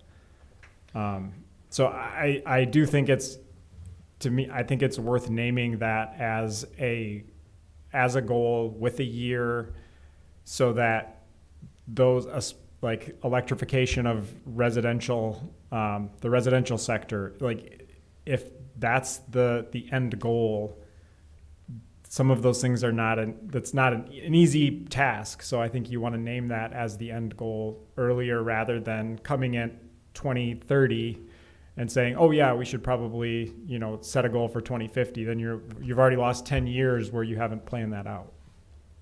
So you would like there to be language that says net zero by 2050?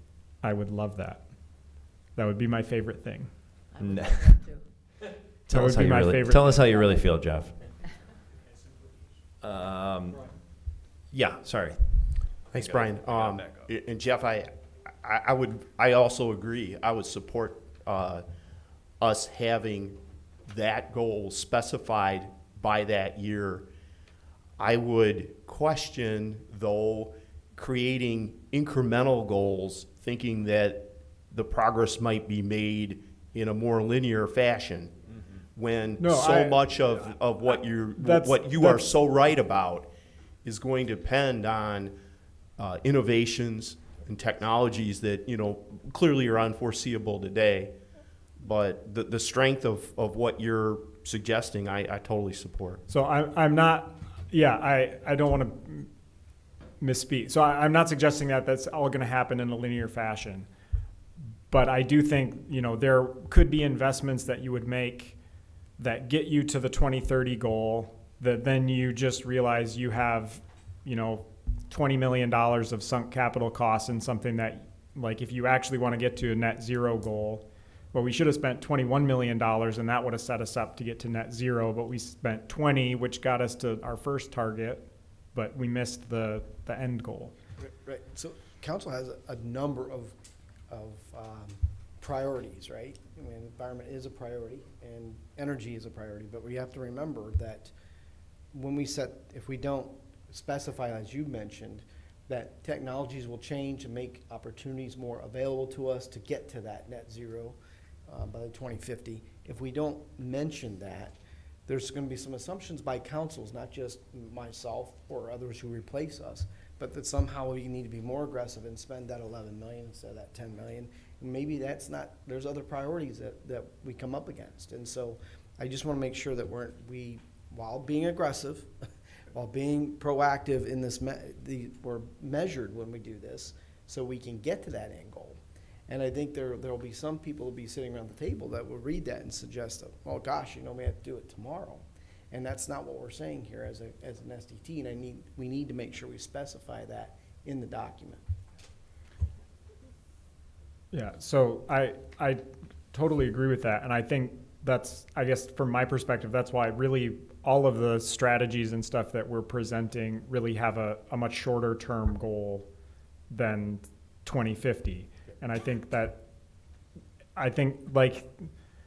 really any plan which is dependent on, costs of things in the future, any plan for net zero, all of them for the next 10 years really have the same start. Whether you're going to high electrification, whether you're going to just wind and solar, or wind and solar and hydrogen, or wind and solar and small nuclear reactors, or whatever you're doing, I have to actually see it. I've never seen one in my life. They're not a thing. But, or you're going to a supercritical carbon dioxide power plant or whatever. There are lots of different options, but all of them have the same ramp up over the next 10 years. And I think from my perspective, we're on that path. But I think placing an end goal and saying that this is where we want to be in the future, I think it sends a message to the community. I think it sends a message to, this is where we want to end up. And I think it does influence, maybe some of the decisions that are made for, where you're investing your money. And maybe you're investing your money somewhere that's not giving the same carbon reduction today. Maybe it's an electric vehicle that, you could really, get better carbon reduction if you did this thing in the near term, but long term, this is going to be the thing that sets you up to actually be able to get to carbon neutrality. Well said. There was a fist bump. Let it be noted. No, I acted out. No, Scott, that was great, man. If we I can love put it. a Bring nuclear it. reactor in my basement, I would be Yeah. okay with that. People get excited. Is Jeff, a question for you. In your mind, is the BPW in to be net, because words matter, right? So there's lots of interpretations of net zero. The words net zero mean lots of different things to lots of different people. Yes. So I think this is where we have to be thoughtful. Is the electricity created in town free of carbon in a net zero 2050 in your world? Is Yes. that what you're in love with, or are you in love with buying carbon offsets in 2050 No, to say you're net zero, Yeah. which are two very different things? Those are Huge. Those are two very different things. Those are also two things. Those are two different things in terms of the actual impact on climate, right? So carbon offsets, I'm not against carbon offsets. Carbon offsets are not the same thing as not actually emitting the carbon. Right, if you do all kinds of forestation projects and then your forest burns, that's not really helping. So, yeah, it's a complicated conversation. So I'm not sure what language we want to give and what definition we want to give to that at this stage. But I think if we put it out there, we've put it out there. It's a thought that it is a goal. And if we don't, how we reach it, as you say, with innovation, who knows? But you've named it. Okay, I'm going to do something, and it might be controversial, but you know what? We're naming. We're things. fist bumping, we're saying love, naming we're doing a lot of things. things over here, We're Keith, naming so things. just. So Brian, you get brought on the up train. something, and I appreciate the conversation, right? But like, an interpretation of net zero by 2050 and what that means for how electricity is generated, depending on what you all would recommend and what that's understood to be, and then what council may or may not decide, might mean, do we expand snowmelt one more single solitary inch? Beyond 21st Street between Pine and Maple? One solitary where I single happen to inch live. beyond what we have right now, because Oh. otherwise, we have a future where there's snowmelt that we've already invested in, doesn't have a heat source, so, like, and Jeff, like, So I get it, I'm that's- not trying to be defensive or anything here, but I see you going like So this. those are conversations that I but think that's that- a whole nother That's a thing. conversation that needs to happen. And Where- maybe the answer is we're burning hydrogen in 2050, and we're using a lot of the same infrastructure that we have when we're retrofitting it for hydrogen, and that's not. I know that is not a plug and play easy. That's not easy. Or maybe we're running. And maybe a hydrogen processing facility on the eastern gateway of our community might not look so good, you never No, know. or we're burning natural gas and we're doing it in a supercritical CO2 cycle and we're sequestering the carbon dioxide, and we're like, We don't know. there are processes that are being piloted, but if you don't And have Jeff- a plan, you're not going to get there. But right? the only thing that I'm saying, and I'm not trying, and I was finishing up there, is I get you are very enthusiastic about nodding your head, but that's why I brought it up. I brought it up because, like, what you say and the words you use matter, and some of those types of things have implications earlier than you might think. And that's probably the one that would get talked about the most, the quickest, the soonest. So I'm just throwing it out there. Okay. That's okay. Yeah, PJ. Just to Jeff's and Keith's, dialogue there, I'm sure a bold thing like that does have very short-term practical implications that could put a stop to it. But I think that there's no reason why we couldn't consider making a lot of strategic suggestions about power generation and, being receptive to some of the innovations that already we're reading and hear about, namely hydrogen, ammonia, these things that, that Holland Energy plant, which is a fantastic facility, could in 30 years be powered completely differently and effectively. I mean, as opposed to just thinking it's going to be a stranded asset or something like that. I mean, I don't think that, we shouldn't be at least suggestive in our strategy. Yeah, Dave, any commentary on any of this? No, I don't have anything to say Any at all. opinions? Any opinions? I think one of the things that just maybe a reminder for this group too, there was a lot of wisdom in the first community energy plan around loading order. I hear a lot of discussion about how we're going to serve the energy needs, but I don't hear a lot of discussion about the emphasis on reducing the energy need, among this group. I know it's part of the levers that are here, but a lot of the focus is on let's just electrify it, let's just make sure it's served by renewable energy. Each of those things demands a bigger and bigger investment to serve something that could be reduced. And so the other thing is a reminder that, this group, in terms of the strength of what's recommended here, around the loading order of saying if you don't need it, don't use it first. And that accountability mostly rests with the user side of things and is also a big part of that educational piece. But again, if you look at our progress that's been made over the last 10 years, a lot of it has been through portfolio transformation and not a lot on the user accountability side of things. So if you want to avoid major investments, you've really got to focus on the user side of things, especially as we're talking about just putting a hydrogen facility there and just doing other things with small modular nuclear reactors. If you look at the economy of scale on that, you're going to want to start thinking about the reducing the use side of it and emphasizing that as opposed to the let's just make it without carbon. And to Keith's point, with all due respect, man. You may. Okay. Yes. To Keith's point, we were talking about sidewalks, but let's talk about expansion of one of our industries here. I mean, they can buy carbon recs, but if we're saying, that's not enough, you have to reduce your energy consumption, or you have to not use that form of energy. And where we go with that? I mean, do we tell the business no? Those are all things. Do we add more apartments or not add more apartments? Maybe we stop adding residential development. I mean, I don't know how far do we take it, because energy is difficult to get and the consumption is only getting more.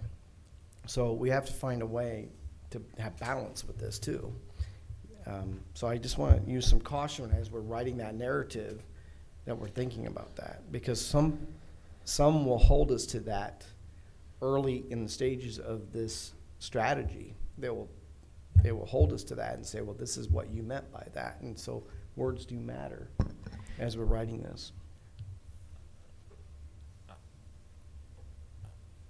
I got one more. Yes. thing. Well, I have if you have one more thing, then let me One more just. thing Under a key lever. Okay. I'm not sure, this is kind of housekeeping, under building energy consumption, weren't the targets 5 and 1 to be reversed to start out with, saying establish baseline energy intensity first and then the other things under it?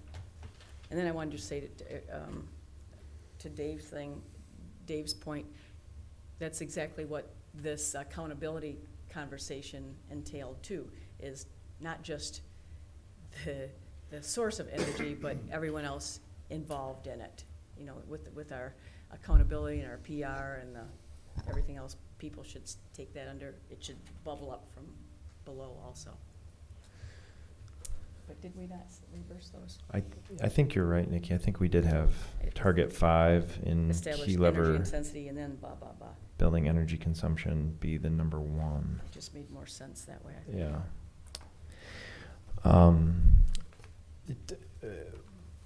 I really like Tim's wordsmith on that final recommendations. The first version.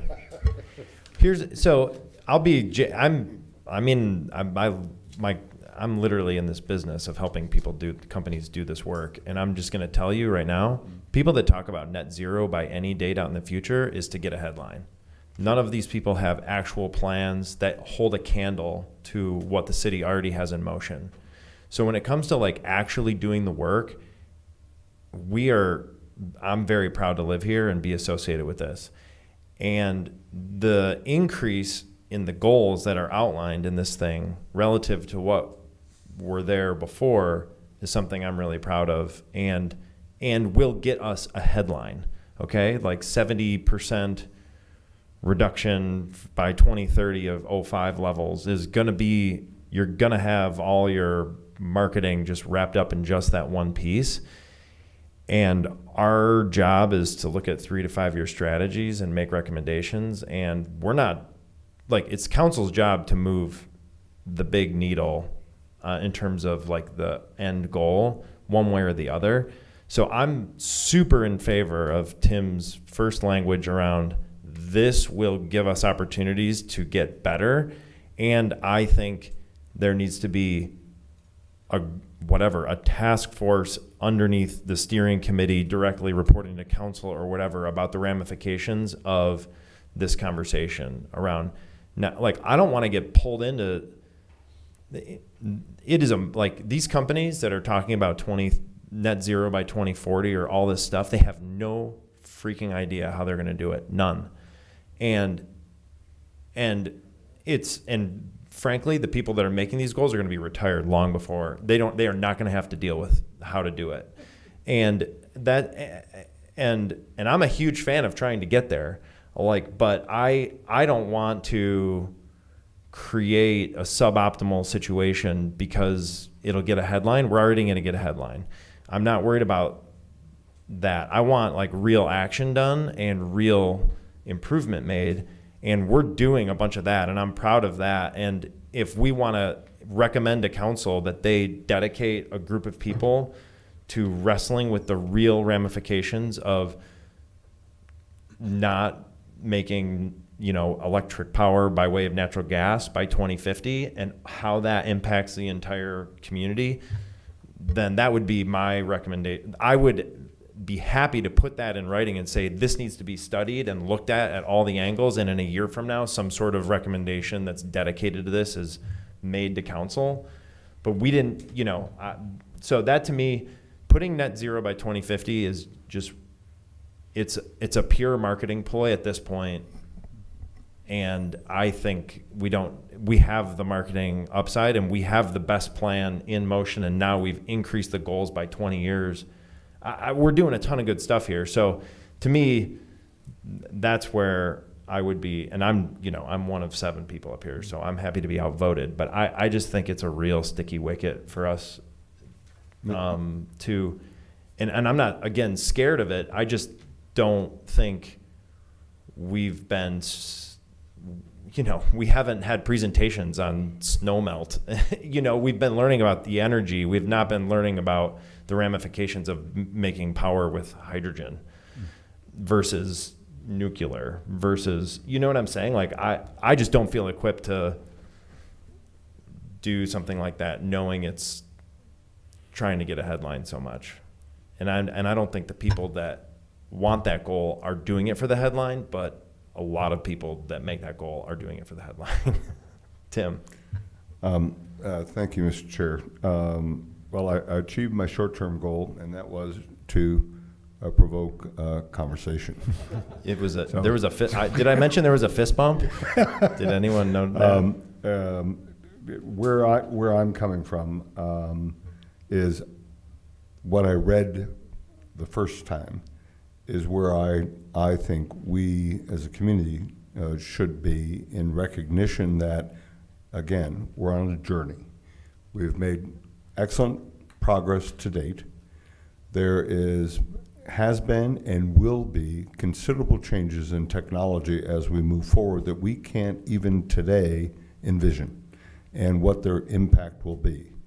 So I would concur with your outlook, and I'll read it again just so that we make sure Tim's, and you can wordsmith my wordsmith, but yeah, after the word planned, I had put, I've actually did some wordsmithing while I was sitting here, and will provide the opportunity to achieve further reductions by 2050, period.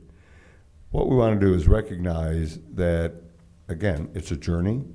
We're stating where we think we could and should be by 2030, but there are, as in 2010, as there will be in 2030, there are going to be so many unknowns that will be resolved, and that we will be going through, we being human race, will be going through a learning curve on what works, what doesn't, what new technology has come in. And in 2030, for those that are going to be sitting here, it will be a changed world once again.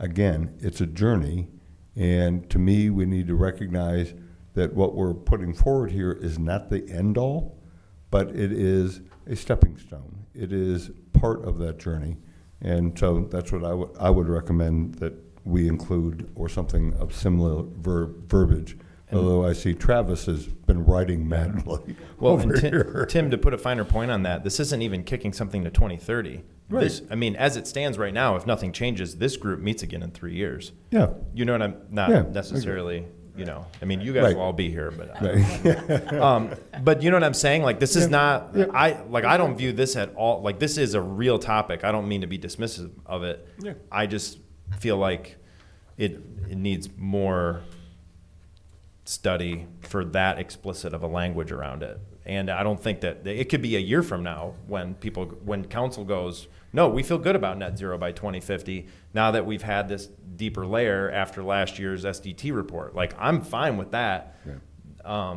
So I don't think it's kicking it to 2030 even. Right, I would agree. You don't want an aspirational asterisk with net zero I- in it? I have difficulty in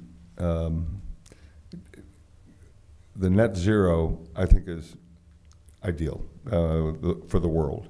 The key is I don't want to have our community misunderstand the journey, and to take this in incremental bites as we're headed towards a goal of not impacting, negatively impacting the world. So that's why I'm hesitant on net zero. I've seen so many different things on that. I'm more concerned on making sure people understand their role in us reducing our carbon footprint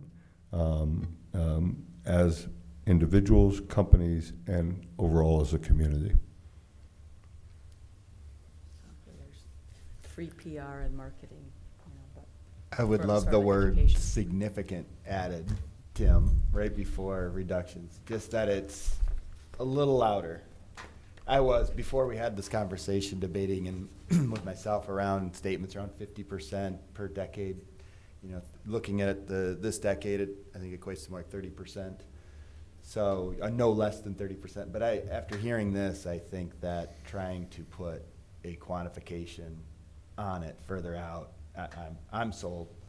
I would like a little louder statement of significant So you're reductions. saying after the word further, but in between further and reductions, Yeah. achieve further significant reductions? I'm fine with that. I mean, look at what's happened in 10 years.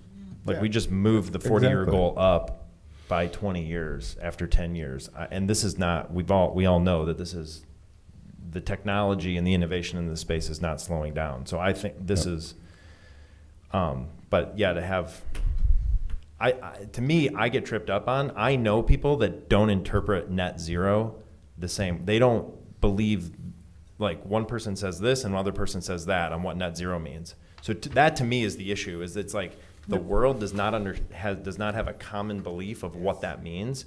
And so therefore putting that as the goal feels inappropriate if, people just don't define it the same way at all, right? Because a lot of these companies, like I said, are just like, yeah, in 2040, we're just going to buy the offsets, whatever they are, and that's how we'll do it. Well, that is not what we're trying to do here, right? So anyways, Trav, you've been writing. Maybe. You don't have to read it. No, I mean, I don't, what I'm scribbling down here doesn't need to be like necessarily directly included, but I think there's a couple things that we've learned today that I don't want to just excuse it. So I want to just say it out loud here. And everybody I think in this room knows that it's probably not anybody that's more of an environmental advocate in our community than at least I'm trying to be and our organization tries to be in the community. I think we cannot lose. I'm hearing what Jennifer Owens and Jane Clark shared as well. And I just had wrote down, and I don't know where this fits in it, but it's Tim's statement plus saying something like continuing advancing our community, focusing on reliable and affordable energy while preserving the environment and community. And then if you wanted to, you could say something like aiming for a carbon-free, future or something like that. You're not putting a date on it. You're not using a controversial set of words, but you can name that you are aiming for something. that's one way to address what you're saying right now, which is we don't know what that means and we don't know how to really define that, but at least you're calling out that there's a long-term goal that we want to keep driving that direction. So I think there's some semantics we could work on in here that hit that, but I don't think I would excuse the reliable and affordable energy piece either, because somebody, I think I'm hearing a little bit of what Scott's saying down there, and somebody could misinterpret that to like, you know, we just got to be 100% renewable energy and, you know, forget reliable and affordable. Well, that's not going to be a world any of us want to live in either. And so I think we have to find the balance in that without excusing the environmental protection that I heard Don say loud and clear, like, why can't we name that too? And I'm saying, why can't all three of them be equally named, with a goal be to get to some form of zero at some point? But, you know, I'm not a big advocate in saying 2050 because of everything I just heard everybody say, because it could be 2040, it could be 2045, or it could be 2060. I'm not, who am I to pick that number? And I'm not sure that with all the advancements in technology and everything that we know is coming down the road, I'm less concerned about the date that you hang on it and more concerned about action. Go back to my words that I shared earlier in my comment. So, and let's also remember, folks, we're making like a 3-year plan here, or a 5-year plan. We're not really making a 40-year plan. That's not what this is really about. There's a whole nother group that's going to come in here and redo this at some point in time. It's not like this is the end all, and I know something new is going to come along. Just as Jeff said, I remember from one of our first meetings, it's like, what's the advancement of solar over the last 10 years, right? And you're like, so we can say whatever we want right now, but we know that something else is going to be out there 5 years from now that's going to throw all this out the window. So I want to name those things like Don's asking us to name, like Jennifer and Jane are asking us to name. Like, I want to name all three of those things, but then I also want to just have us aiming for something bigger. And I think that's a safer way to put it. So that's my thoughts. Yeah, my comment there, again, just kind of going back to those three words were all around the supply of energy. If you're a citizen reading that, what accountability do you feel about the supply of energy versus your efficiency of what you do and you know, reducing your impact, you know, on the environment? If you want accountability, I think you want to word this in a way that places the emphasis on what people's choices are as well. You know, what I hear in terms of supply of energy is, well, that's somebody else's problem. I just use it, but I don't have to worry about the supply. That's somebody else's problem. So, you know, that's my counsel, I guess, if there's anything feedback there in terms of the narrative that's being put in here. Again, it's not going to drive accountability to the individual use and business use of the energy piece of it. The environmental efficacy window, right? Mr. Chair? Yes. Since we had gentlemen present, Mr. Treensenberg present to us, is there a way we can at least acknowledge his comment? Yes. Oh, Don had his hand up. Yeah, he did. I mean, I'm good with talking to Don. That's fine. But I don't know what the rules are, Keith. Is that okay? Are we allowed to do that? Don, were you You're stretching? the chair and you're the committee, so you Don, guys were can you do what stretching, or want. did you have something to say, buddy? I guess I just want to say, if you're going to name check me 6 times, you should at least give me a chance to say something. Well, that's what we're doing. I mean, 5:05, so technically this doesn't count. We're after time. You know, I just wanted to say in this discussion, to clarify, the collaborative's position is not to call for anything like carbon neutral by 2050. The collaborative's position is to beg you to say in your report that you acknowledge the science that says if we don't reduce by 50% each succeeding decade, which, by the way, if you do the math, only gets us down to like 2 or 3, not 0 by 2050. Our point is that the scientists are telling us if we don't reduce by 50% each decade, we will not have a livable world. You can agree or disagree with that, but I think it's somewhere in this document, it could be acknowledged that that's the message from not just a few scientists, but from all the climate scientists in the world. And so, and I don't think Keith meant to say this, but I would just urge you to say, we don't want to say, we don't care if the world's not livable as long as we have snow melt. I mean, you know, these are competing interests, right? I know he didn't mean to say that, but It was a good example, though, it's, of what we wouldn't have. you have to have enough humility to reflect in your document Don't have snow. that you don't control the world and you can't change science, right?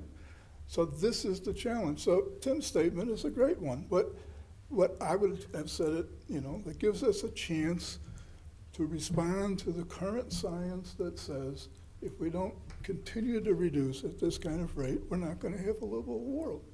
Science could change in 10 years, just like technology can. But that's what I wanted. That's what I wanted to say. And further, to endorse what Dave keeps reminding us of, and Brian, it depends on the community adopting these recommendations, right?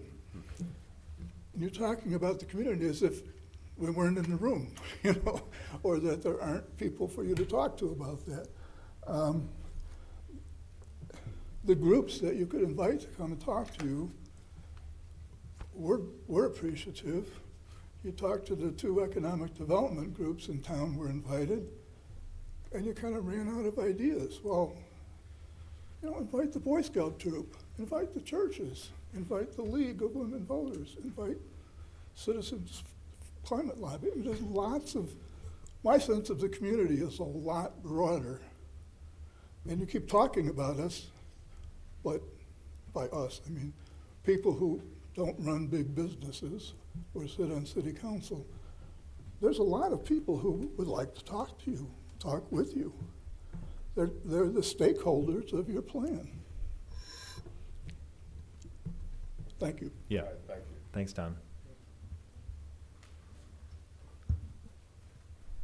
Carbon free by 2025 is what I heard. Is that what I heard? No? Okay, it's 5:08. That's good. Great discussion. Thanks, Tim, Jeff, everybody. Good. We need to land the plane here. Yep, eat.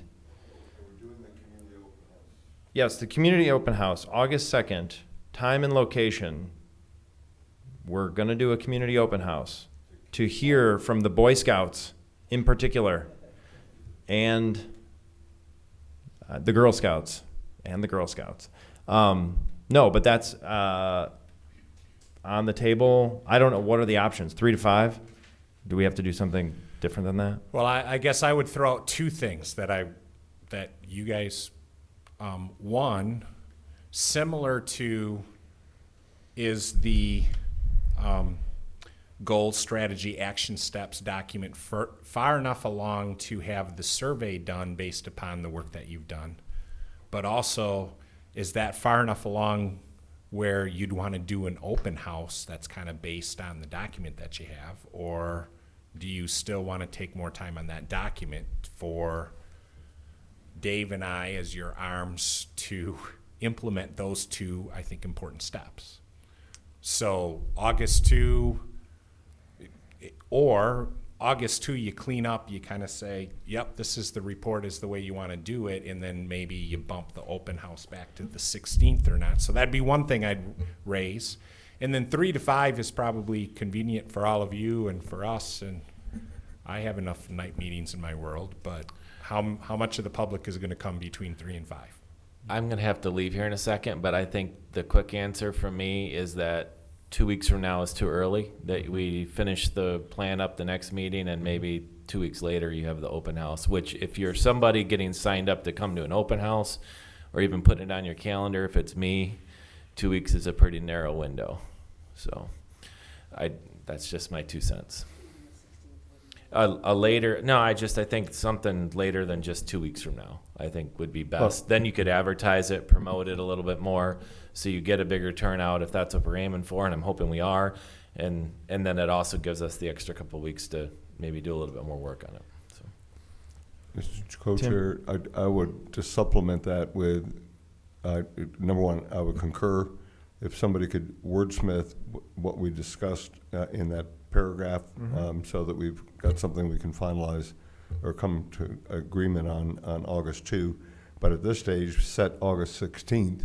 And I would recommend 4 to 6 here, mainly because we can get here, but we want to give the opportunity to people that might not be able to get here until 5, the opportunity to come. So we could just, that one time, do the 4 to 6.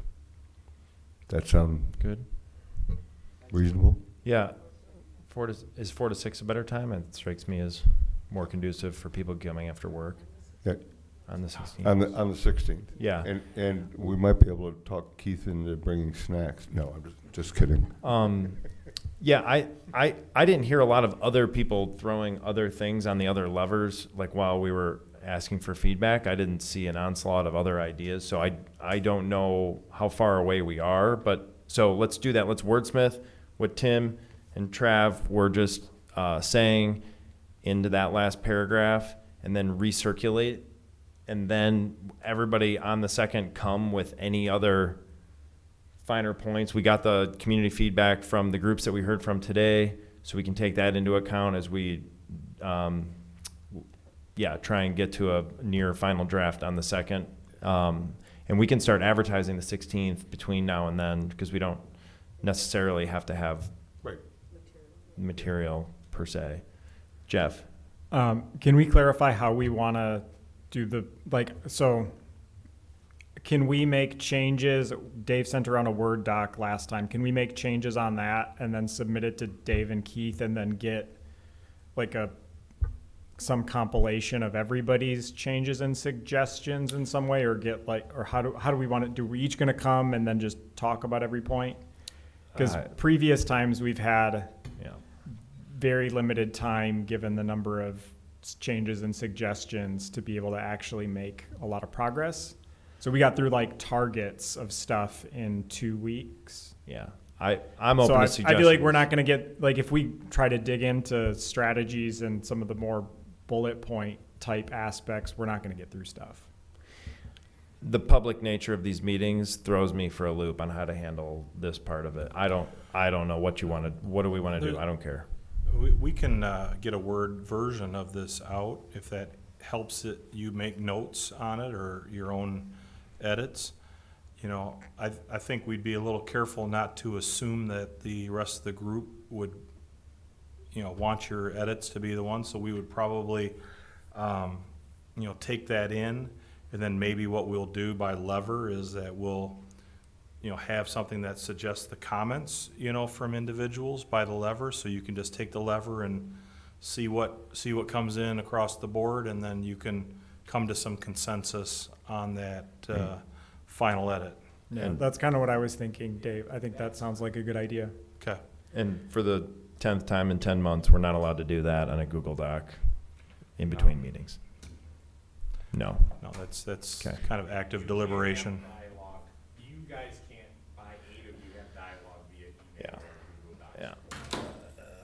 Okay. Yeah, I guess then do a Word doc, and everybody will make edits on their own, circle it back to you. You guys compile them and color code them, and we'll all come here on August 2nd and read everybody's different edits and vote on what color we like the most, or whatever. I mean, that's the only way we were allowed to do this, right? So what is the timing that we need to get stuff to you? Well, I think, if you can get stuff to me, The only thing that we're going to change from today is we're going to move target 5 I'm going to move target to 5 1, up, and I'm going to add this then- language underneath the last paragraph, or not? Yeah, throw that in. And so you can Okay. start immediately, because 98% of the document is going to be what you're going to see. You can start thinking about it anyway, but in terms of editing it, I'll get the Word document out here. Should be able to get it out this evening. I've got one. Dave sends out in the next day or two, and then that's Yeah. the document that you can use. And it might be helpful if, use a track edit and Could you we- pick a color or something, and then send we that shoot back for- to us by. Yeah, if you can get it back to us a week from now, then that will give me time to be able to put something together in summary form so you can take a look at it on August 2nd. Can I even push more, because we're getting to the end here, and I really would like to get to the end. I know we can do it. If Dave gets us something today or tomorrow morning, can we get back to Dave by Thursday, Friday, such that what I would love is Dave can compile all the edits onto whatever, an updated version, and then that could get back to us before the 2nd, Yeah, and that's then we my can plan. come and be Yeah. talking about it and not seeing it. But I mean, as early as possible, right? Like, you know, if it goes out on Monday and then we meet, or what is it? It goes out on Friday and we meet Monday, that's tougher than if it went out on Thursday or Wednesday the week before. Yeah, so if you can get it back to me near the end of this week, then I can try to get something compiled early next week so you have a good part of the week to chew on it before August 2nd. I think that would be ideal. Should we make end of the day, or 8 a.m. Monday morning the deadline? We have to For have us it to get the Dave? 8 a.m. Monday the 26th. So a week from today, No, Friday. okay. Yeah. This week, Friday. Yeah. Okay. This week, Friday. Like I said, you I'm have, presuming Dave's not going to be doing this over the weekend, but if I do and get it to you first thing. You never know what Dave's doing on the weekends. you never know. Friday, That's just get Dave's it. call, I would Yeah. say, yeah. Great. Thank you all. Yeah, that was great. Meeting adjourned. Onward.